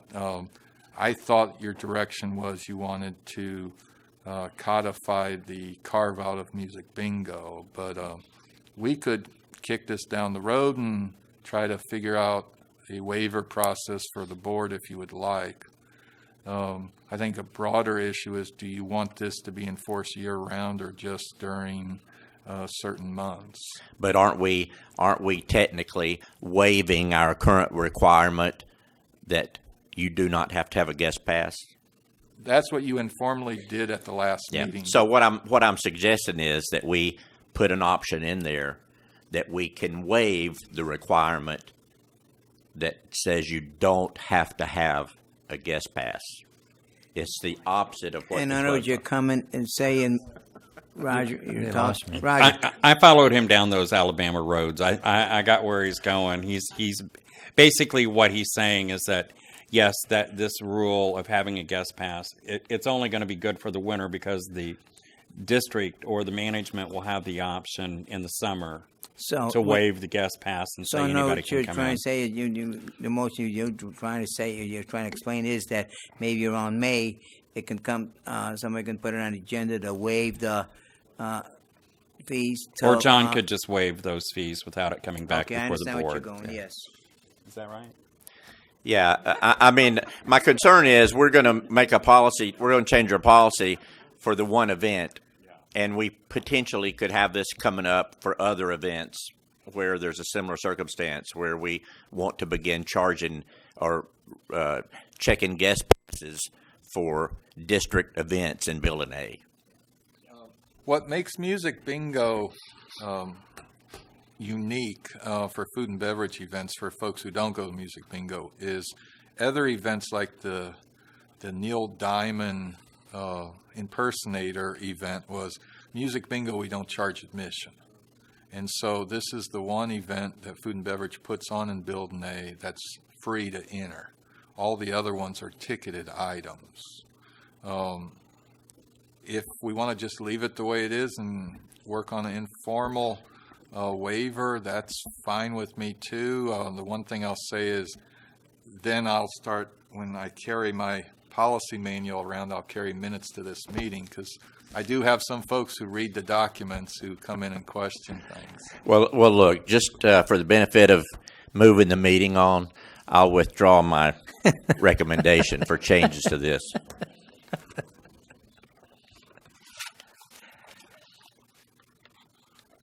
The resolution, go ahead. A resolution of the Board of Trustees of the Barefoot Bay Recreation District providing for the adoption of a revision to the policy manual adopted May 8, 2009, as subsequently amended through October 22, 2019, providing for conflicts and providing an effective date.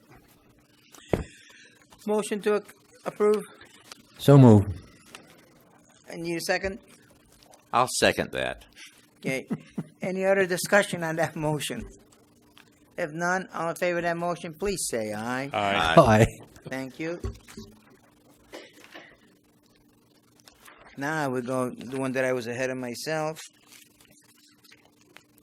We're now going with the FY20 budget amendment, and that's a transfer music and entertainment expenditures budget to property service. This is John.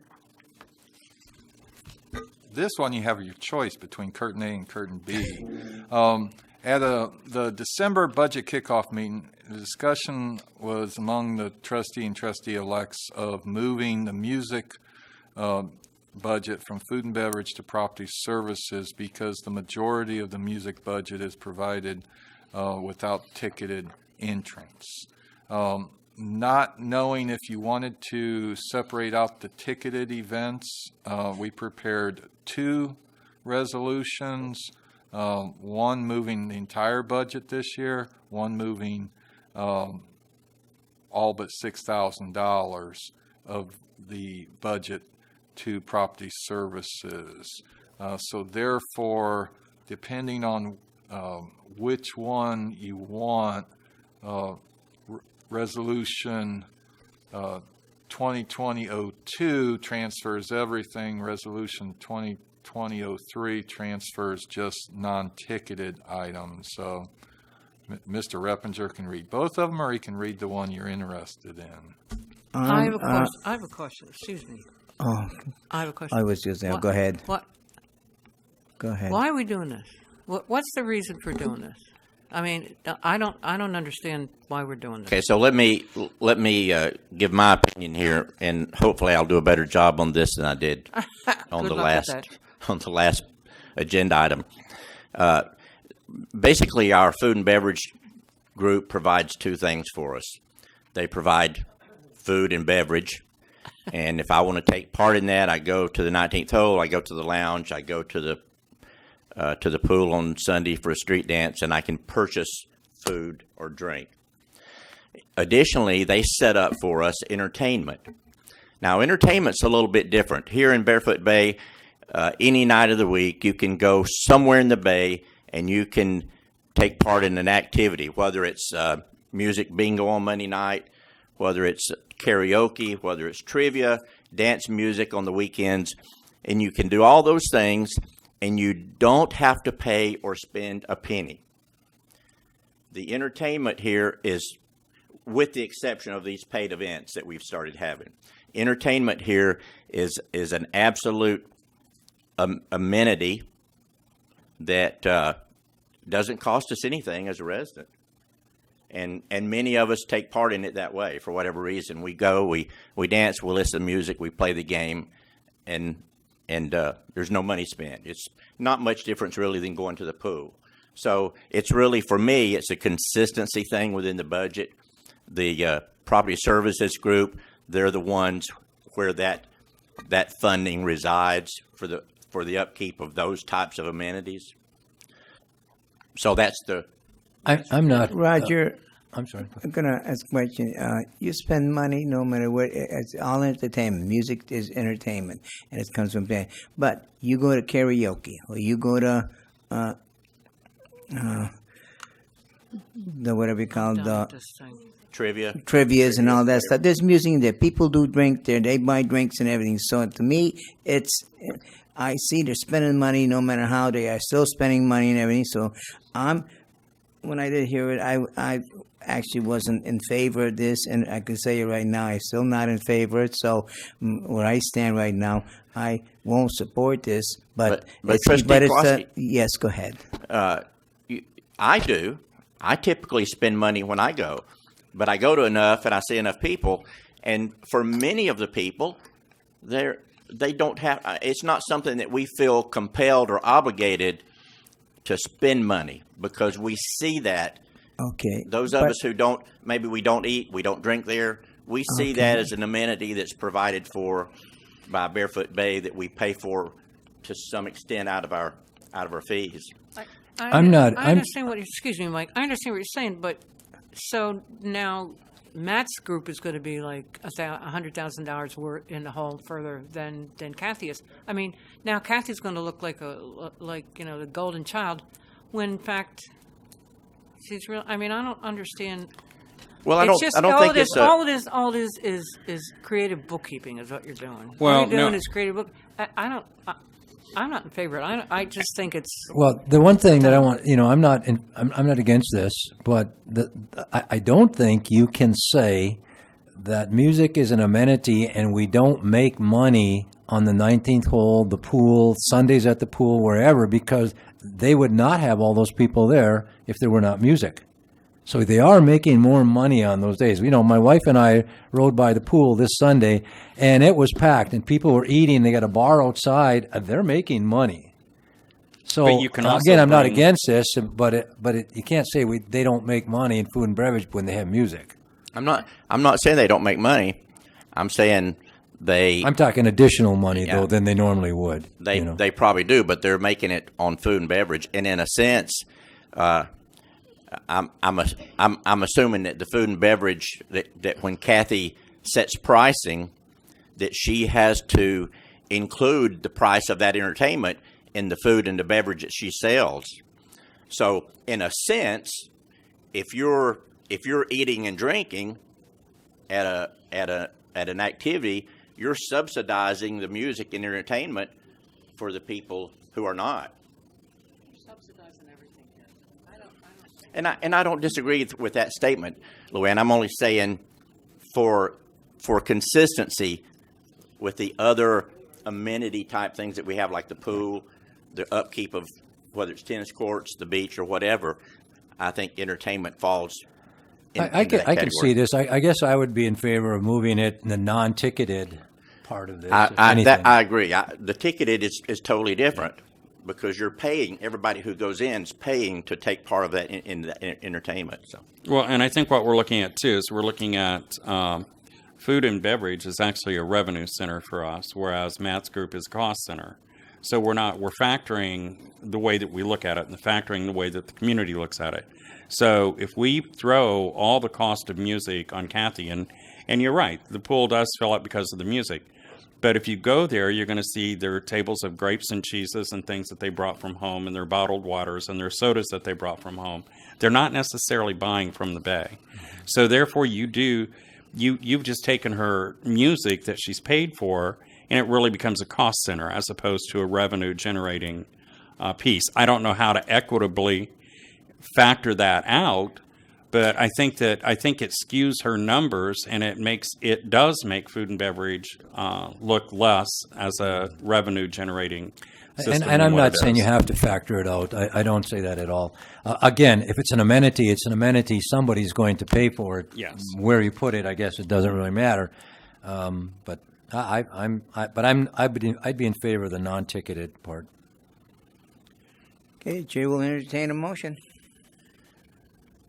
I make a motion that we move the non-ticketed part of the entertainment into, my mind went blank, into maintenance or into property services.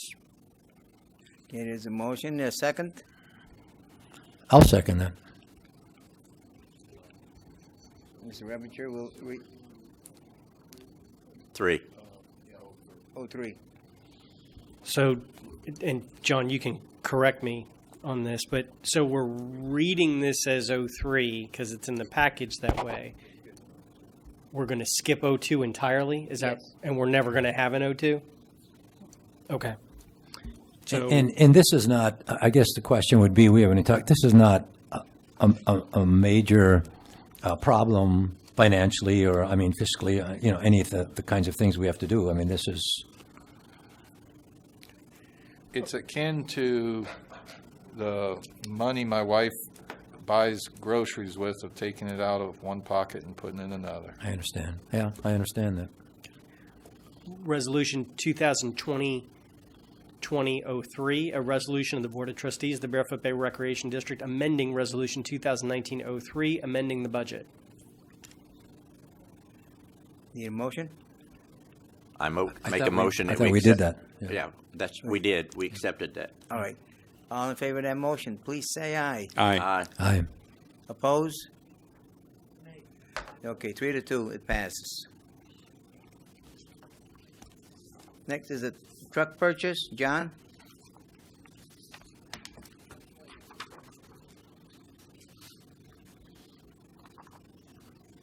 The FY20 budget contains $24,000 for an additional property services truck. We typically buy off the state bid contracting system, which produces a lower price, and the state does the competitive sourcing ahead of time.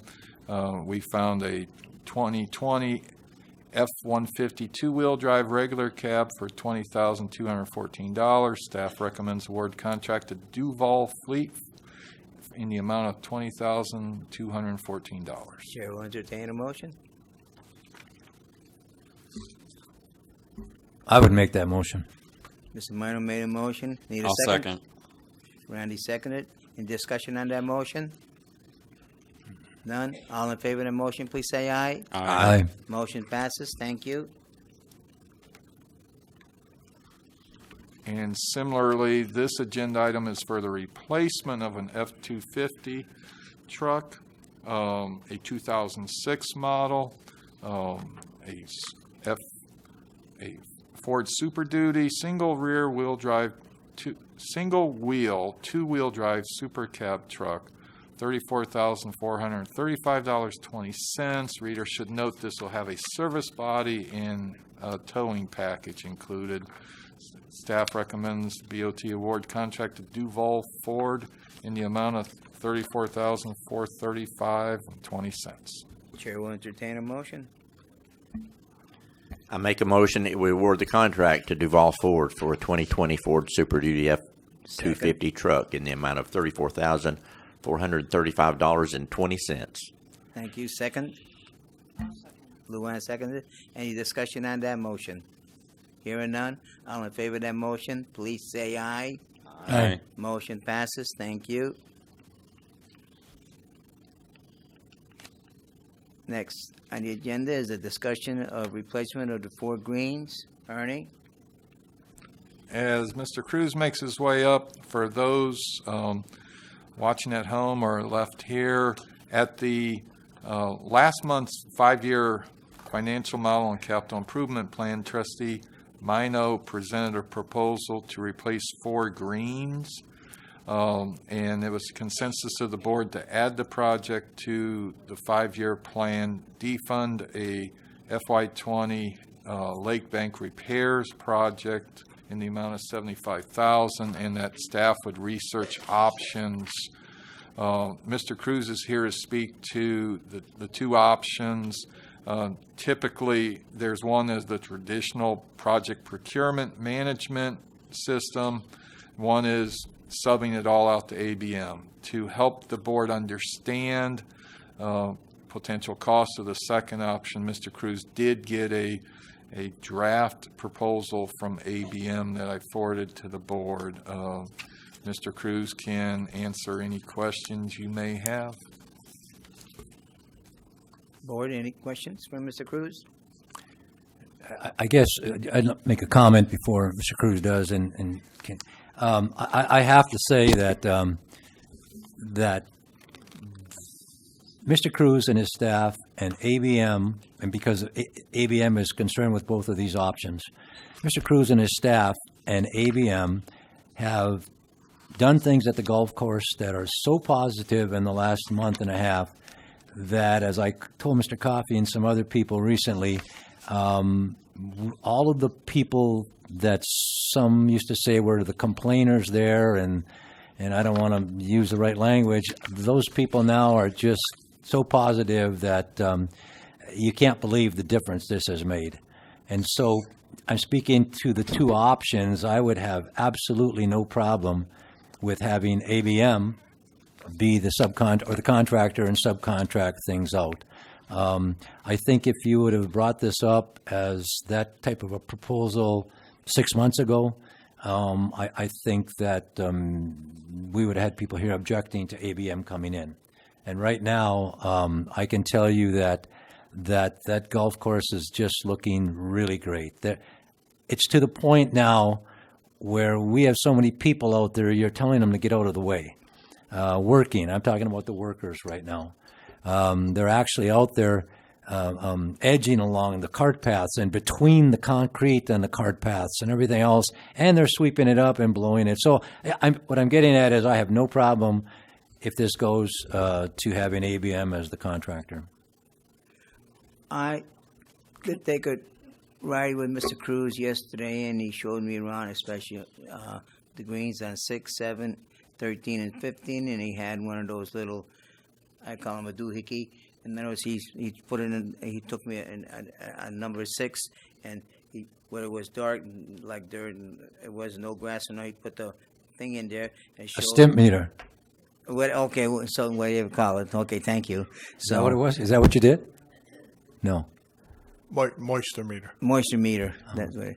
And so it's in other words, the moisture there was way about 35 or so, and that's why there was no grass growing there. In some places, it was to say it showed at 19 and 20, which is a proper state between 19 and 21.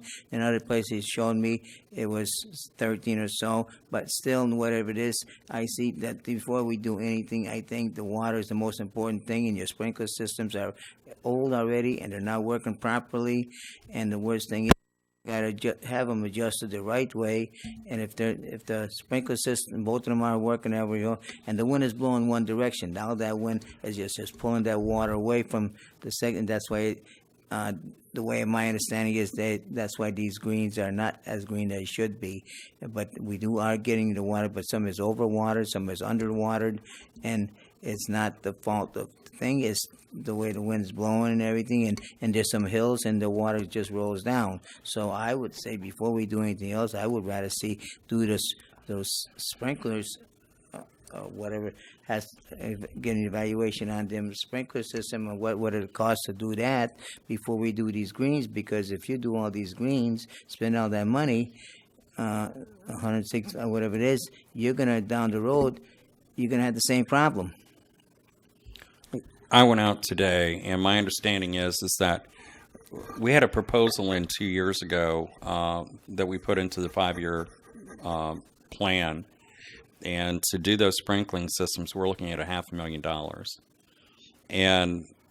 But in for a penny, in for a pound, if we don't do the sprinkling system, putting in 4 greens at $168,000, within a short amount of time, we're going to end up with the same problem because water is the lifeblood of the golf course. I understand too that if you're those 4, we had this little, I don't know if you ever got one of these maps here. You're doing those 4, and you're traveling from one end to the other, depending on what kind of weather is, if it's wet and everything, how much damage you do on the rest of the course there, and on whatever it is, how much more you got to include into that. What is really the cost going to be, the total cost of everything? So that's what we got to consider too. But I'm pushing that. I like to see maybe something done with the sprinkling system first before we even go with the greens. Trustee Mino. If you don't do the greens now and you want to go with the sprinkler system, the green sprinkler system should be attached. You should do things to make sure the water doesn't flow off. That's the whole idea here. That's the whole concept. If you don't do this now and you wait to do a sprinkler system, you might as well go out and putt on that floor right there, because that's how bad those greens are. And the greens are getting green right now, but that's not going to last because of the contour and the shape of those greens. And so you have a chance here to be very positive, to do some good things for that golf course. I'm simply telling you that the option is not to wait. The option is to do it now. The option is to make sure that we contour the greens correctly. The option is to go out. If we have to hand water those things, we can do that. But you put this off now, those greens are going to be green for a while. You want to talk about 6 and 7, you can go on 7 and put a stimp meter on there, and it'll be just like rolling a ball down this floor right here, because there is no grass. And that grass is not going to come back. And so you don't want to do this. That's the option of the board. But this is a chance where we finally have a group that is out there that are making improvements to that course. It is so positive with the people out there right now. Plus the fact you did the lake bank restoration. Just a hell of a job. Just a great job. It's made that course look so much better.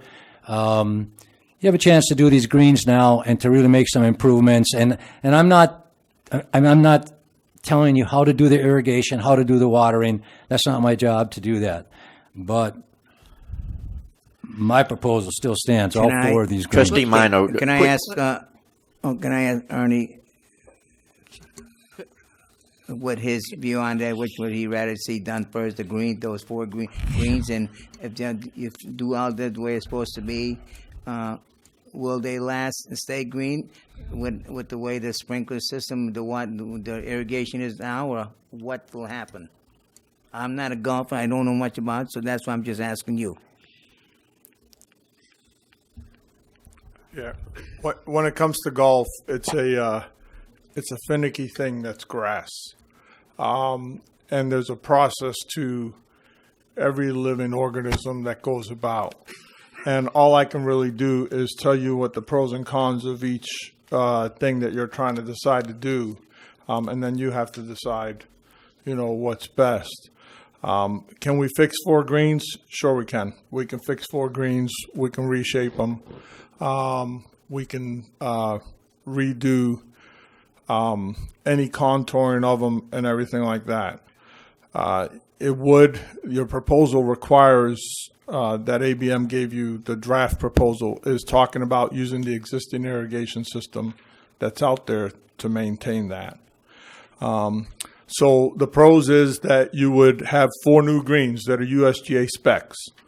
The amount of money that's in that proposal does not include the other cost of repairs that you would have to repair for the traffic areas that you would damage by moving equipment back and forth, which is a natural cost that will come about with any project of maintenance on a tightly mown area. So you're looking at somewhere in the neighborhood of maybe another $30,000 to $35,000 to do that. But the cons with doing greens is that eventually when you redo the irrigation system, you're going to have to redo the irrigation system of those greens as well as you now have 4 greens, which when you make USGA specs versus push-up greens, there's no doubt that USGA specs are 1,000 times better than a push-up green. If you think of a push-up green the way they are now, if anybody ever has gone to their yard or anything in Barefoot Bay or even looked outside and you basically see these ant hills growing up, that's basically what a push-up green is. They just keep building and building and building, and that's what we have out there with our push-up greens. It's just basically turf that got moved around, got shaped, and then at the crest of it, they shaped it and they soldered it, and that's what happens. So sometimes those slopes and everything are a little bit different to work. The difference with that is the fact that when you do build the 4 greens, if you do them to USGA specs, you'll require a little bit slightly different ergonomic program to take care of those greens versus what's out there existing already. Because the watering of a green that drains is different than the watering of a green that doesn't drain. That's just life. So, I mean, it is what it is. You have more structure that way. Mr. Cruz, you're talking on number 6 here. They're going to replace irrigation so that it talks in here, except on number 6, proposal includes removal and reinstall of irrigation along left side of green number 6. So that's included in this proposal. So how much is that adding to this proposal? Well, the proposal includes the restructuring of the irrigation on that hole. Okay, so my question but only on that hole. My question would be, why can't we do it on the others? Well, I don't know that you can't, but I went around, when you asked me in the workshop to get your proposal for what was most feasible and quickest for May 1st, because if I might be misunderstanding, but I thought that was the proposal you wanted to start this project May 1st. And if you think about an irrigation system as a sealed unit, and now you're talking about opening that unit and closing that unit back up, that irrigation system. And the irrigation system's already 17 years old. And so if you redo that system, you're going to have to connect that new irrigation part system that you're doing to our existing irrigation system now, which means when you get ready to do the irrigation system, you're going to have to redo part of that irrigation system because you're going to have to bring it up with that irrigation system as well. Mm-hmm. So that's all I'm saying. I'm not saying it can't be done. But we're already doing that in number 6. We're still opening up the system on number 6. So that really doesn't, it's being open, so that takes that out. Also, in next year's budget, we have where we're going to redo 9, 18, and 6. And again, there was no talk of irrigation systems there. And so I'm not sure if this is not you. I'm not talking about you now. If it's a cost factor, and 6 was already included in our 21 budget because 10, 9, 18, and 6 were going to be restructured, and it's already in the budget for I don't know how many $100,000, 100 something, whatever it is. For 21, or in the plan, in the plan. If it's a matter of budget and we need to do something additional to the other greens for irrigation to tie in, then why not try to do that and leave 6 for next year? Just go with 7. 7 is probably the worst green on the whole course. 7, 13, and 15. I'm not telling you this. I'm talking to the board right now. Sure. Trustee Mino, when this came up in our last meeting, you said that you would expect this to be able to be done for $100,000. Were you surprised when the quote came in at $165,000? Well, I was surprised, but I'm not. And again, I have not looked at the proposal. I don't intend to. That's not what I do. I'm not knowledgeable enough of that. I understood that greens were. If you look up and Google it. You're looking at where they're going to tell you can replace a green for $30,000. So I thought it could be, 120, something like that. I just threw the 100,000 out as a number saying, let's try to do something here. Mr. So I was surprised at the amount, yes. was But higher again, than I have expected. not, we're also talking about not bidding this. Maybe you can tell us, ABM is doing this. Are there other companies out there that it would be worth looking at to look for different bid? You could. One of the things I walked into the middle of that Mr. Klosky lived through was the Benson One Source saga, as it was known then. In the 2012 circa time frame, the board resurfaced the greens, took out 4 inches of sand, put 4 inches of sand in, and re-sprigged it. They had a company out of Georgia come in and do it. And for the next 2 years, they pointed, Benson said One Source, which was ABM's former name, wasn't maintaining it right. And One Source said Benson didn't do the job right. Finally, Mr. Reppinger got involved and sent him a nasty letter, and he capitulated quicker than my dog jumps for treats and sent down a couple pallets of sod. But since then, the board has tended to give work to ABM that they're responsible for because they have a vested interest. We always could bid this out, and that's the traditional method. The problem you get into is who do you believe if it doesn't go right, the person who did the work or the person who maintains it? And that's a hard one. I'm not Solomon by any choice of the matter, and so my preference would be to give this to ABM. And I agree with you. Everything you said there, I agree with. The only problem is, again, you talk about amenities. This is probably the largest amenity we have in Barefoot Bay. And there are absolutely changes being made to it right now. I don't know if Mr. Cruz is responsible for this, if ABM is responsible. His staff is all positive. Things are very, very positive. And since we came out with this idea of replacing these greens that everyone has just criticized and complained about, things have really changed there. And I'm just trying to make sure we all don't go away from this because those greens have to be done. But again, I've also told people many times that if push comes to shove, maybe we can only do certain ones right now. And I don't have a problem with that. As I said when I made this proposal, those are the 4 worst greens here. I don't care if you're not a golfer, you just don't know.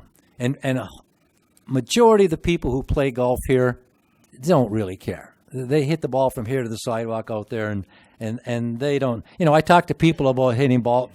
I must fix 100 ball marks around, and I tell people to fix ball marks, and their answer is, "Well, I don't ever hit the green." Well, it doesn't matter. You should still be fixing the ball marks so that we keep the condition looking good. So to a lot of people, it doesn't matter. But we do have a chance here, I believe, with the positive things that have been done, to really make some improvements that people are expecting, or not expecting, but they know has been proposed. But they also know I've proposed in the original meeting that if we can't do them all, let's do some of them. And I still would stand by that. Can I talk now? Thank you. I wrote all this out, so I'm gonna read it and there'll be a lot of things that you already heard, but you're gonna hear them again because I wrote it down. I'd appreciate the energy that Mike brings to the board for getting the golf course in player condition. That being said, when I ran for this office in 2018, my platform was one of common sense and fiscal responsibility. To rebuild or resurface those 4 greens that has been proposed is neither one of these things. First, the greens are coming back beautifully. Do we have pictures of them? We have pictures of the greens? No, nobody took pictures of the greens. I'm sorry, I misunderstood. I thought you were bringing the pictures. Okay.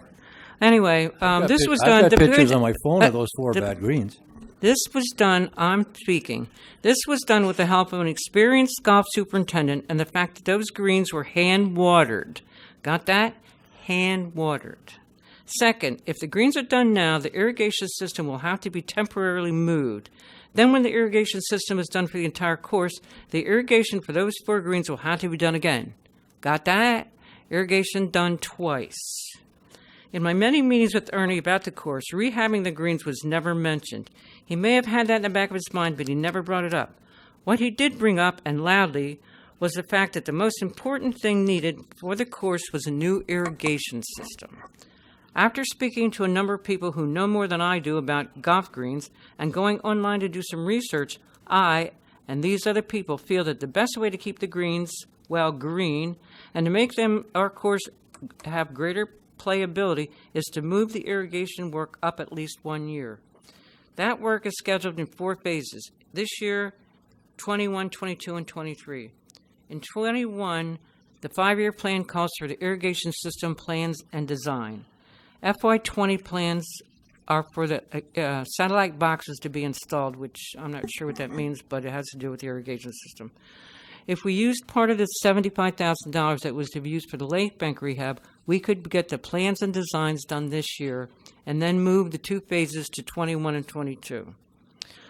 But as John Coffey stated earlier, if the board can be convinced that the new greens are the way to go, the only way this could be possible in 2020 is to award the contract to ABM.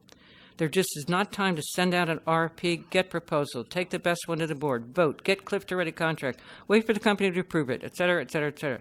I'm also not sure that the residents would like to have us award a $500,000 contract to a company that a lot of people think we pay too much to anyway. Everything in life has priorities, and that includes golf courses. Each knowledgeable person I spoke to agrees that a new irrigation system should be at the top of Ernie's priority list. To do otherwise would be putting the cart before the horse. The end.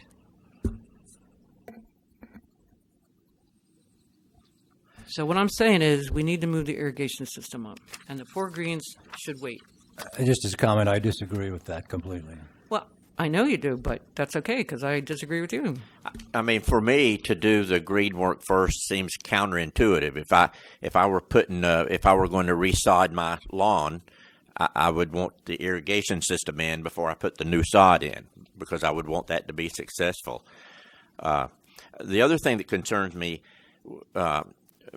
Mr. Cruz said we're going to spend another $35,000 probably to fix the damage. Some of the damage created by redoing the 4 greens. Is that what I understood? Yeah, I can't go through people's houses, so okay.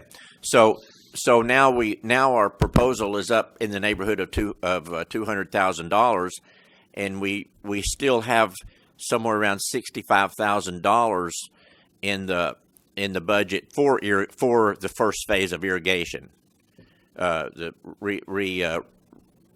refurbish and rebuild an irrigation system for next year, right? Is that about right, John? Yes. Or this year? This year you got $60,000 for the satellite boxes, and then next year we start with the design and phase 1. So I mean, here's my problem. We're talking about spending $250,000 this year on the golf course. That and I've asked you, Ernie, and I've asked others, if we invest this money to make that course nicer, it's not going to have a significant increase in our membership. It's not going to bring people from Sebastian or Palm Bay down here to play. There's not really going to be a return in any way for that investment that we put into it. And even Trustee Mino, you said yourself, it's a nice little course. It's a good little course as it is. I just except for those 4 greens. Except for the right 4 now, greens. right now. And I mean, I would certainly be supportive of moving up the schedule to try to get that irrigation put in quicker. And maybe I could be convinced to do one of the greens this year too, or something. But to put that kind of money into it all in 1 year, I just have a hard time. We just talked about putting $109,000 into music with no return. We talked about $109,000 and no return, and we're just providing music as an amenity. We've got a golf course out there, 18-hole golf course that all these homes surround.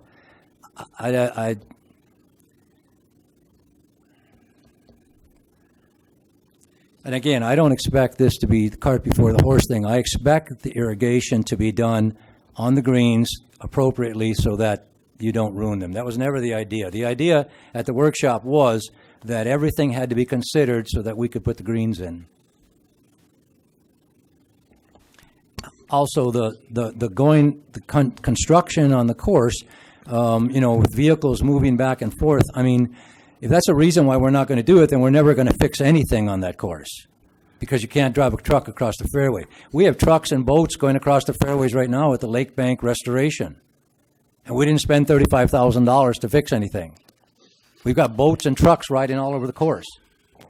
So you can use a lot of excuses for not to do it, but I never intended for the proposal to be that we would put the greens in without making sure that the irrigation would be proper. I don't think what I'm hearing is that there's excuses to not do it. I think what I'm hearing is that we want to be logical in the way that we do it, and since we're not greenskeepers, and that's not our efficiencies. I think that what I'm hearing is if we put the greens in, we don't put the irrigation system in, we're going to have to go back and put the irrigation system in later, and we stand a chance if we don't get the irrigation system in immediately or right, that we could actually lose the new greens that we put in. And that we're doing a lot of hand watering, which that sounds like it might be labor intensive. So what is the compromise? And I think that maybe we look at the compromise. And Mike, you said that, if we can't do it all, let's do part of it. And when I was out there, it looked to me, and I'm not a greens expert, but it looked to me like 7 and 13 were the worst greens that we've got out there. And is that a fair assessment? Are those the two worst? Yeah, I 7 and 13 are bad. 13, in my opinion, is never going to be good because 13 is the one that's got the water that absolutely runs down. Yeah. Okay. And 7 is the one that's almost brown. 7's too, but. And then 6 has that ridge where where you don't have proper absorption in the middle, but you've got it on both sides. And okay, so why can't we do 2 greens and move up a big chunk of the irrigation? I personally think that the greens should wait. I think we need to put it in the irrigation system first, because otherwise it's just going to be a waste of money. But then I agree with Mike in the We're respect talking about that that's fixing the a 4-year irrigation plan. with the greens. Yeah, exactly. That's what I'm saying.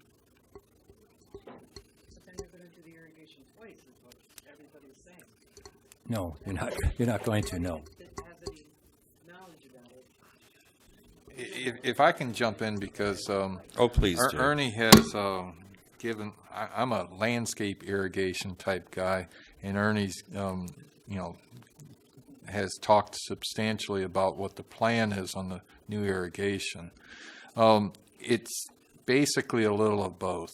The proposal contains some funding to address irrigation at one of the holes, but the new irrigation will basically abandon in place the system in there. They're going to run new lines down the fairways and put in an entire new system. So, am I misspeaking, Ernie?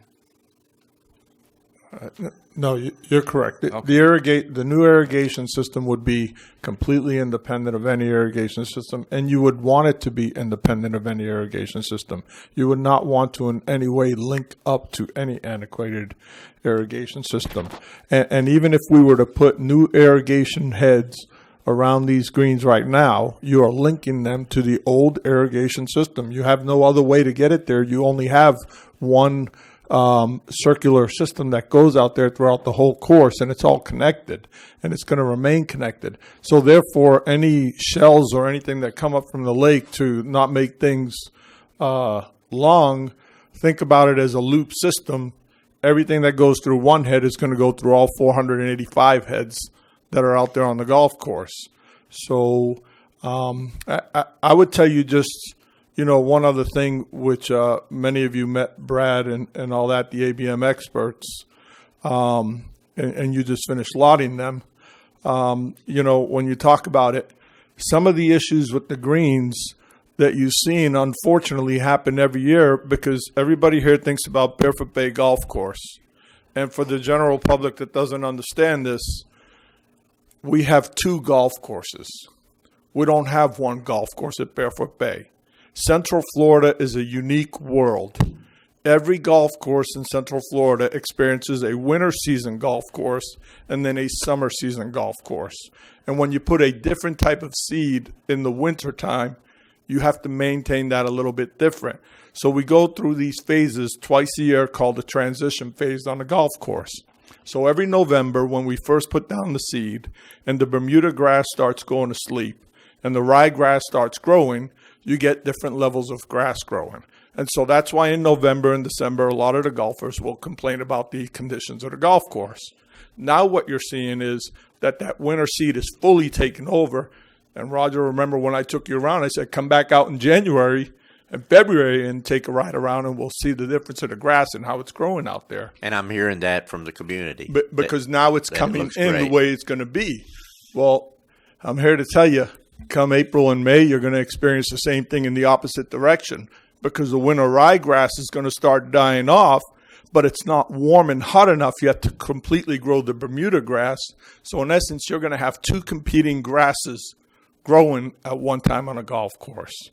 The greens require a little bit of maintenance.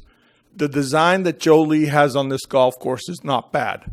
I am not in any way, shape, or form saying that one hill is higher than the other, because they're not. The design is a good design. It's a great design and makes it a competitive golf course. The management of the water on those greens and the management of the water on the golf course is a process. When I first got here, my goal is to create, how do I generate the best golf course with the best conditions for the best money that we have and that we pay. And so the process becomes, when I first got here, anybody can remember that played golf, it would rain a half inch and you couldn't play golf for 3 days or 4 days. You couldn't even drive a golf cart out on the golf course. So my first goal or project was, how do I make drainage on the golf course? So we fixed the drainage on the golf course. Now that we fixed the drainage on the golf course, the next logical step becomes we can add water, because that water is not going to sit there on the golf course. It can go to where it needs to go. And so the reason why you see people manually watering things out there is not because we like to walk around with the hose and disturb golfers, because that's a disturbance. We manually water because our irrigation system is antiquated, and therefore the grass does not fully get the amount of water. So if you were to simply envision this little circle in front of me that you have here, and you have 4 heads shooting 100 gallons a minute towards this thing, and now any of you who live here have probably experienced the 20 to 30 mile an hour winds we get all the time, and the head is blowing towards that direction and the wind is coming right back this way, that grass is not going to get any water. So the only way we can solve it now is by going out there with the hose and sprinkling it. Well, irrigation systems, this is part of the pros and the cons, and once again, it's up to you, but we discussed this over 4 years ago. Then we went with the loan on, loan off thing and all this, and it got moved back and everything. But the irrigation system right now, we have the option of turning the irrigation system on and turning it off. We have to do that every day. Matter of fact, some people have complained about a sprinkler head shooting into the lake all night, water, because it runs, that's because the irrigation system is bleeding. So the only thing we can stop that is by turning off the pumps. Well, now you're turning off pumps and you're turning on pumps every day. They're not intended to be run that way. The lifespan of those pumps are 6 to 10 years. Those pumps cost about $12,000 to $13,000 each. That was 5 years ago. I imagine that with the inflation and everything, they're probably a little bit more. So can it be managed and can it be done? Yes, that's what we're doing. So we are going around manually watering systems, watering greens, trying to do them, and you're seeing the transition of that manual process take place. I know it's painstaking. I've played golf all over the world. This is my profession, and nobody loves a perfect green more than I do. But the bottom line is that you have a tough choice to make when it comes to whether or not you do some greens or don't do some. because those 4 greens, if you choose to do those 4 greens, which is fine, like I said, we can do everything, and the irrigation system on those greens would water those greens. But it is using part of the existing irrigation system. What you won't have is the same consistency of those greens in the next set of greens you build. And the next set of greens, you're going to have different consistencies of grasses because no blend of grass is going to come to you at the same time. If you were to resod your front yard today and you were to resod your backyard a year from now, those 2 grasses are not the same, and they're not going to be the same. So I'm not trying to discourage, don't do the greens or anything like that. I'm just saying that the most important thing to any golf course is our water supply. Yeah, we don't have consistency of the greens now. That's the problem, because some of them are just no grass at all. So that's a given that you may have to take. We could, however, still do some of the, if I understand it correctly, we still could do some of the irrigation. We could fix the irrigation to water the greens properly, having to tie into the old system. Let's just assume, let's say, a pipe. So you got to tie into that, and that's going to be changed at some point, correctly? So you're again, going to have you're not going to change the part you did into the green to do the irrigation. You're still going to just be changing the main pipes. I know that's kind of convoluted, but it's. Yeah, when you do your new irrigation system, that new irrigation system, whatever you do today, if you were to do these 4 greens today and you do a new irrigation system a year from now, that new irrigation system is going to be independent of whatever irrigation system is out there. So because they're going to cut off the irrigation system that's out there. You don't put it back in the same system. It will be like if I want to build the green and I put green here and I had a tree root there and I didn't get rid of that whole tree root. Now I got the possibility of sinkholes and everything in there. So they want to do the irrigation system in the same spot of where it is now. So if you're going to do, and again, you're more knowledgeable about this than I am about irrigation. When you're talking about irrigation, if you're going to fix a green and you're going to do the irrigation properly on that green, you're going to tie that into the old system, aren't you? Okay, so when the new system comes and it runs down the middle of the fairway, you're still going to tie into that same new system.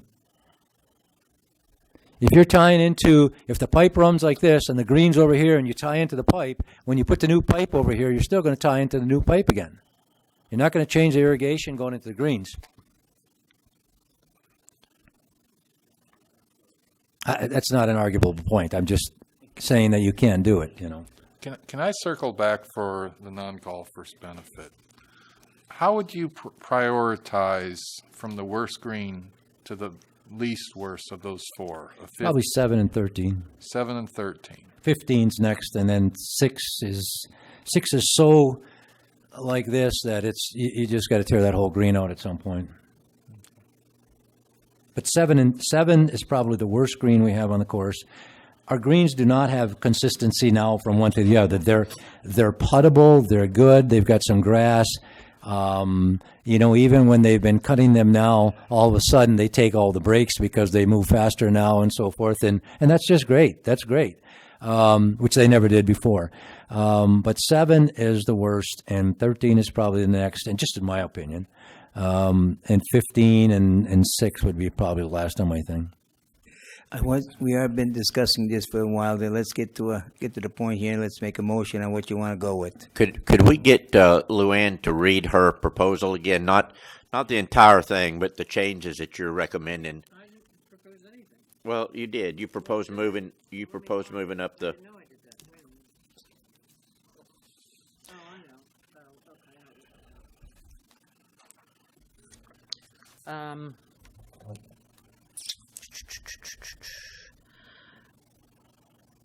Okay. To move the irrigation work up 1 year. Is that what you're talking about? Yes. Okay. The work is scheduled, right now the work is scheduled in 4 phases, 2020, 21, 22, and 23. This summer is scheduled to put the satellite boxes in, whatever that is. And next year was to be the plan and design, and then the following 2 years was the front 9 and the back, and then the next year the back 9. And what I'm proposing is to do it's already scheduled to do the satellite boxes, and then take that part of that $75,000 that was to be used to fix up some of the lake banks, which Ernie tells me are going to be okay for a while, but it won't take that much money anyway. But take part of that $75,000 and do this summer, do the plans and design for the irrigation system, and then move the 2 phases up to 21 and 22. So we do the front 9, say the front 9 and 21, and the back 9 and 22. May I make an observation and a possible suggestion? And I don't have a dog in this fight. If we took that course of action, you would complete your irrigation in the summer of 2022. Unless we're going to start borrowing multiple millions of dollars, you're then starting half of the green, if addressing the greens, you're addressing that in the summer of 2023 if you're going to go full onboard irrigation. So, and if you're going to do all the greens, that's $1 million. So maybe, and I'm not taking a side on this, maybe you want to not do all 4 and move up the design. I think you can accomplish accelerating the irrigation replacement and doing 2 or 3 of the greens at the same time.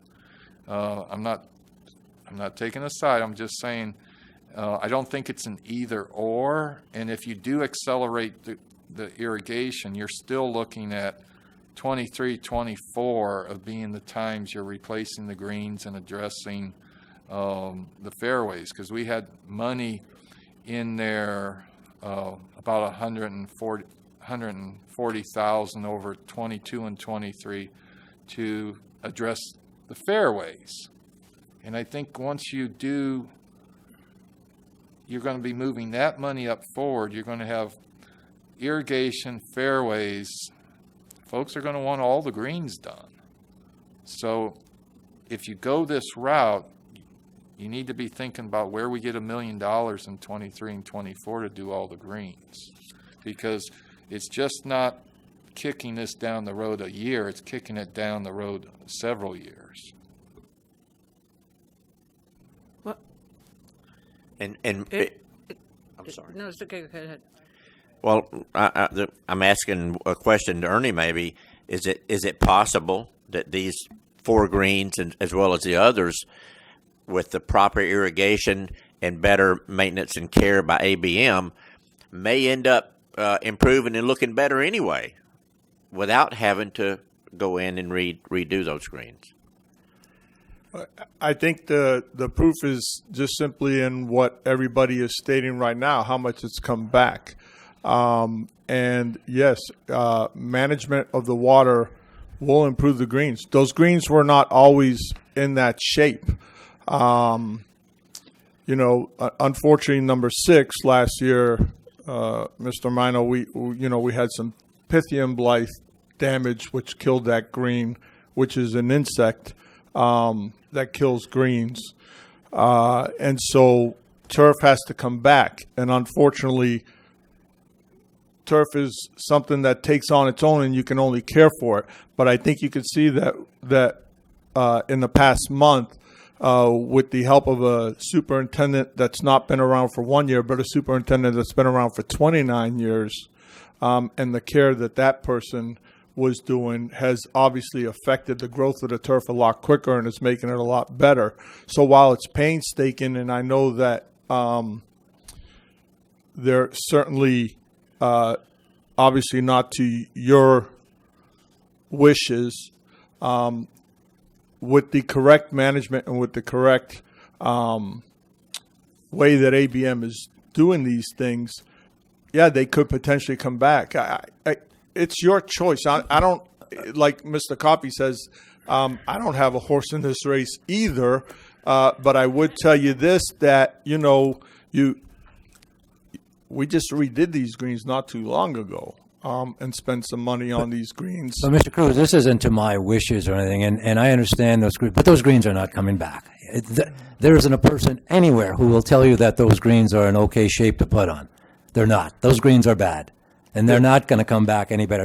It looks like you ran a tractor over them most of the time. How do you know they're not going to come back? I mean, how can you say that? I'm just speaking right now, Luann. So my point is, excuse when me. you say it's not to my wishes, I don't mean it that way. It's not my wishes. I'm simply saying those were something we could have done to do some improvements. The other greens are coming back. I absolutely agree with you. But because of those contours, they're just not, and the way the rotor runs and... I will do whatever this board wishes, and we'll make understand. it happen. Sure. We'll make it happen as best we can. But even with new greens, you're going to have twice a year a transition period where those greens are going to die and they're not going to look nice. And even with new greens, you could have a insect infestation that would kill off the green. So, well, the likelihood of new greens, you're probably not going to have the infestation, because you're going to, in the process of redoing the greens, you would go through a fumigation process and you would kill that. So the likelihood of something like that happening is not really a thing. But it's just simply a matter of what you wish. Yeah. I mean, I like Luann's plan to move that schedule for irrigation up, and then, I mean, we can go back and revisit this a year or 2 years from now, and maybe we want to then go ahead and move forward on some of those greens if we haven't seen any substantial improvement in them. But it's just... Okay, what is the board's wishes? What do they want to do? Well, I think that you got two greens out there that something needs to be done on. And I am very much for moving the irrigation situation up. After riding with Ernie today and speaking with both of the supervisors from ABM, I pretty much get it. I get how important that water is and how important a good irrigation system is. And when you do factor in the wind and the fact that half of the heads don't work, or they come on and they pop up and they go one round and then pop back down, or you've got to take a head off completely to put a hose on to get an adapter to put a hose onto it. I mean, you're wearing things out. You're making them work in ways that they shouldn't have to work, because we don't have couplers and we don't have adapters out there to go out and really hand water without going through a whole lot of minutia to do it. So I think the irrigation system is quite important, as like vital to what we need to do. But also, I think that after seeing 13, at least 13, and seeing how that pitch is on that green, and where the water is going. I mean, you don't even have to be a horticulturalist to even know how that water is going to run off that thing. And then seeing 7, those two look to me to be the worst that we had out there. I don't have a good feeling about 7 coming back. I don't think it's going to. I don't know about 13, but I think that you'd have to change that pitch and a whole lot of stuff to even get that right, even if you had great irrigation on it. I don't know. But the other two, yeah, I think that happy compromise is 2 greens and move up the irrigation. But I think a compromise has got to be met, because we want to keep the golfers happy. We want to keep the spirit out there as high as it is. And I think that this board needs to move forward with a whole lot of stuff and a whole little money. I am looking for a motion. I would just, regardless of a motion, the proposal isn't on tonight, so it would be direction. Yeah. Directions. Do you want a proposal put on the agenda? Do you want the proposal for all 4, or which ones do you want? Do you want us to proceed moving up a certain project? That's the type of motion. I would make a proposal, make a motion, because it was my original motion, that I agree with Randy that we look at, I think you're talking about this year, 713 still this year, correct? Yeah. Look at 7 and 13 with moving the irrigation system up, see what we can do, and get at least 2 of them done if we can this year. It would take a little bit away from all the traffic on the course and tearing it up and so forth. And you're still going to go both ways, but it wouldn't be quite as bad, I guess. But I would propose that. I can ask you, if you did those 2, 7 and 13, whenever time when you were started, how long does it take before you could actually start playing on that? They won't play until the fall, probably November, December, something like that. It's going to take 6 to 8, 10 weeks, Right. just for... Mr. Mino, just so you know, 13 would actually be minimal impact because that's right behind the It's right behind the shed, So, right, so right. you're not going to tear up the golf Right, course yes. for You that one. You still have to go over to For 7, number but 7, that would yes. be a lot less terminal. But again, when I made this original proposal, I knew we had to compromise, but I also knew we had to do something with those greens. And I always intended to have the irrigation looked at as we did this. It was never my point to ever do this without the irrigation. Again, I was surprised at the total cost of this. I didn't think it would be that much.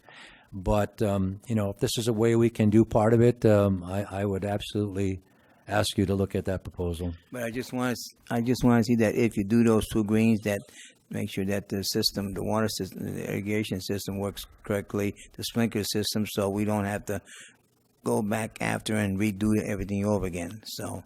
No, we'd never want to do that. No, I'm not Okay, proposing that's anything right. like that. No. Like I say, I don't know much about you. You and Luann play golf there, and you know better than I do. So, Will those 2 greens be funded by pulling out the bank restoration?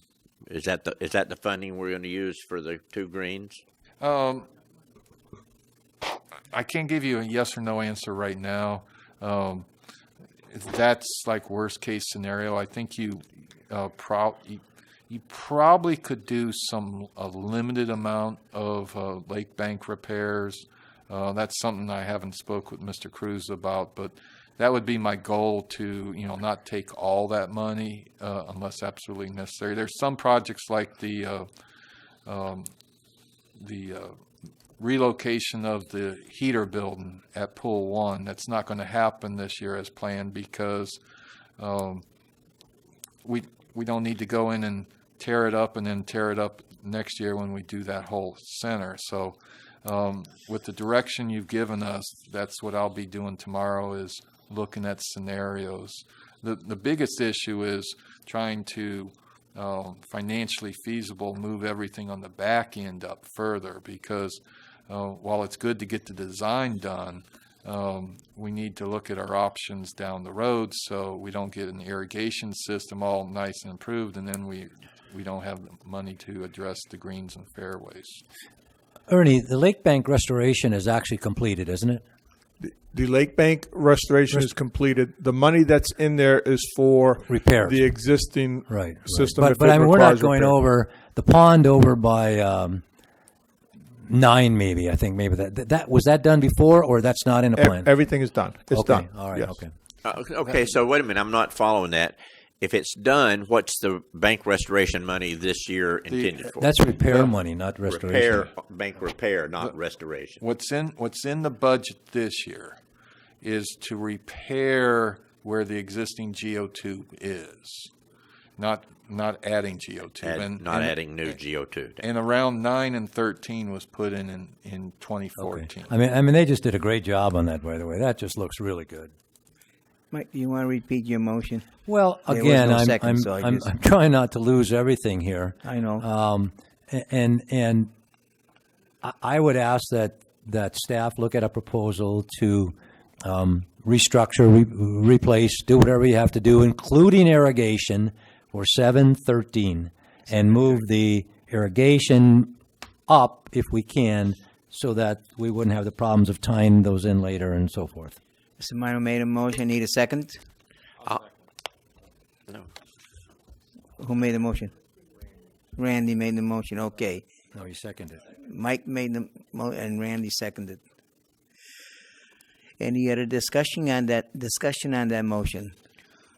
If none, all in favor of that motion, please say aye. Aye. Aye. Anyone opposed? I guess it's unanimous, because I didn't hear you say no. Okay. Thank you. Here we go. The next one. Selection of RFP Evaluation Committee member for Building A Renovation Project. I'd like to nominate Roger Compton for that. I'll second.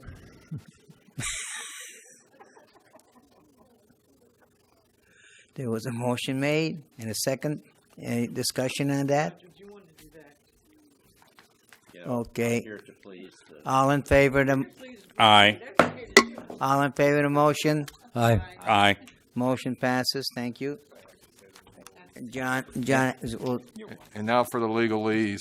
Per the policy manual, the 5 people on the RFP evaluation committee, voting members will be Trustee Compton, Kathy Mendez, and Ann Manzo as the non-employee voting member. Mr. Klosky and I will serve as non-voting members, and the RFP will hit the street tomorrow. It will close on March 26th with opening on March 27th. Thank you.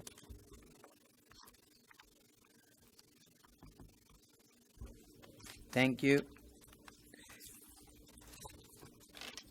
And the last one is authorization of acceptance of service of liability claim lawsuit by Claims Counsel Bell and Roper on behalf of the Barefoot Bay Recreation District. Mr. Reppinger, you speak on that? Yes, thank you, Mr. Chairman. This is a request from your Claims Counsel, which has been appointed by PGCS. It relates to a wrongful death claim that was filed by the claimant. The district was served with an amended complaint in April of last year, and even though the district timely reported the claim to PGCS, for some reason or another, there was never any type of a response filed on behalf of the district. So Claims Counsel has discovered that error, and Claims Counsel and the claimant's attorney have agreed to set aside the default as to Barefoot Bay.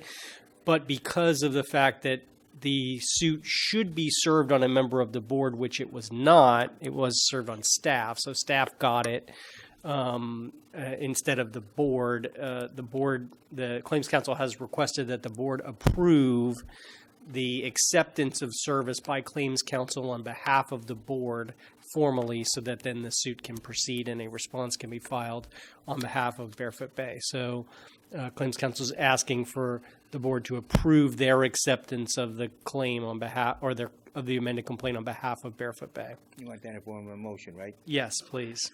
Mr. Chairman, I make a motion that the board authorize Bell and Roper to accept service on behalf of the Barefoot Bay Board of Directors. I need a second. Who made a second? Any discussion on that motion? If none, all in favor of that motion, please say aye. Aye. Aye. Motion passes. Thank you very much. Thank you. Mr. Coffey, the community manager report. Yes, as of February 6th, 82% or $3.1 million of the annual assessment receipts have been received. A lot of activity on the ARC. 21 items were approved on the 4th of February. A whole bunch on the 18th. It's getting late. Next meeting. There was a meeting on the 2nd. Got too busy day to get the notes on that. I'm sorry, that's the 2nd of next month is the next meeting. VC meeting, the 14th, had 41 cases on the agenda.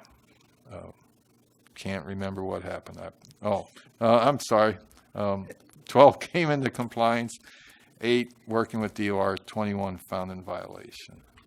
Next meeting is the 28th. Food and beverage. There is now an ATM in the lobby of Building A. St. Patrick's Day will be held on Monday, March 16th, due to the presidential preference election the next day. All the typical activities will be going on. Dueling Banjos coming to Barefoot Bay for 2 showings. Tickets $15. Will be on sale next Monday in an admin building. A lot of things going on in golf. We got the CVO tournament March 7th, 18-hole ladies invitational March 10th. There's a picture of the new Lake Bank restoration project that was recently assigned. The ADA golf cart is in-house, and it'll be ready for play starting next week. And as all the golfers know, the netting on T1 was damaged, and staff is working on getting that replaced. Starting March 8th, due to daylight savings time, pro shop hours will be extended a little bit. Property services, a whole lot of stuff going on there. I won't bother to read it all. Been working on a stormwater lake bank repair project back at Pompano Court on East Lake. We had someone come in to refocus the projector. They're not getting paid for that until they come back and do it right the next time. So our apologies about that. And that concludes my report. If there's any questions, I can answer them. Any questions for John? Just briefly, in addition to everything we talked about, and we did mention it during the DOR cases, there were 3 cases that have been filed on that were the worst cases that Rich said that he wanted to be filed immediately. Those were 526 Persimmon, 715 Barefoot Boulevard, and 803 Beach. Those have been filed and served. There's a response due on 526 Persimmon on the 26th of February, which is tomorrow. The response on 715 Barefoot Boulevard and 803 Beach are due on March 6th.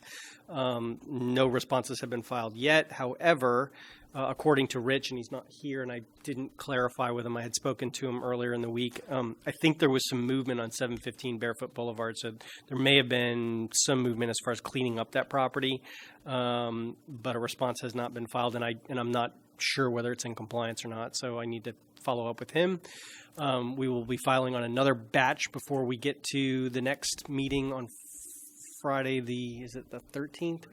And you will get a full report on all of those prior to that meeting.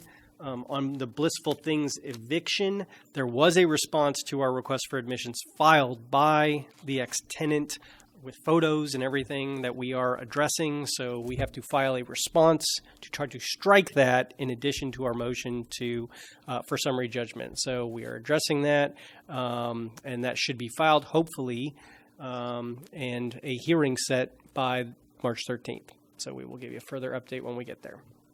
And that's all I have. Thank Cliff, you. did they file their motion within the timeline? No. Okay. Well, it was served upon us within the timeline, yes. Okay. So we have to address it. And that's all I have. Okay, let's make it fast. Incidental remarks. Randy. None. Roger. Well, I have to say I feel like a real trustee tonight. I think I was heckled from the audience over a vote I made. So I really feel like I'm part of this group now. A real thanks to the Barefoot Bay staff, property services, food and beverage, the custodial group, all that participated in Barefoot by the Lake this time. Much thanks to the 400 to 500 hours of volunteer time that was put in over the course of the year to make that happen. I think it was another successful Barefoot Bay by the Lake. That's all I have, Mr. Chairman. Thank you. Luann. No. Mike. I have to do this. I know I talked enough tonight, but my wife promised someone I would make a public service announcement, and that's what this really is. Just so you understand, this is about scams. Because it does go out over our station, people have to understand this. We all know there are scams out there trying to get all of us senior citizens, get our money. A lady turned to us en masse the other day, and she told us that she was contacted by someone claiming to be her son, and she wanted me to repeat this, even though she's embarrassed, claiming to be her son. He had hit someone with his car. She was a pregnant lady. He was in jail. He needed bond money.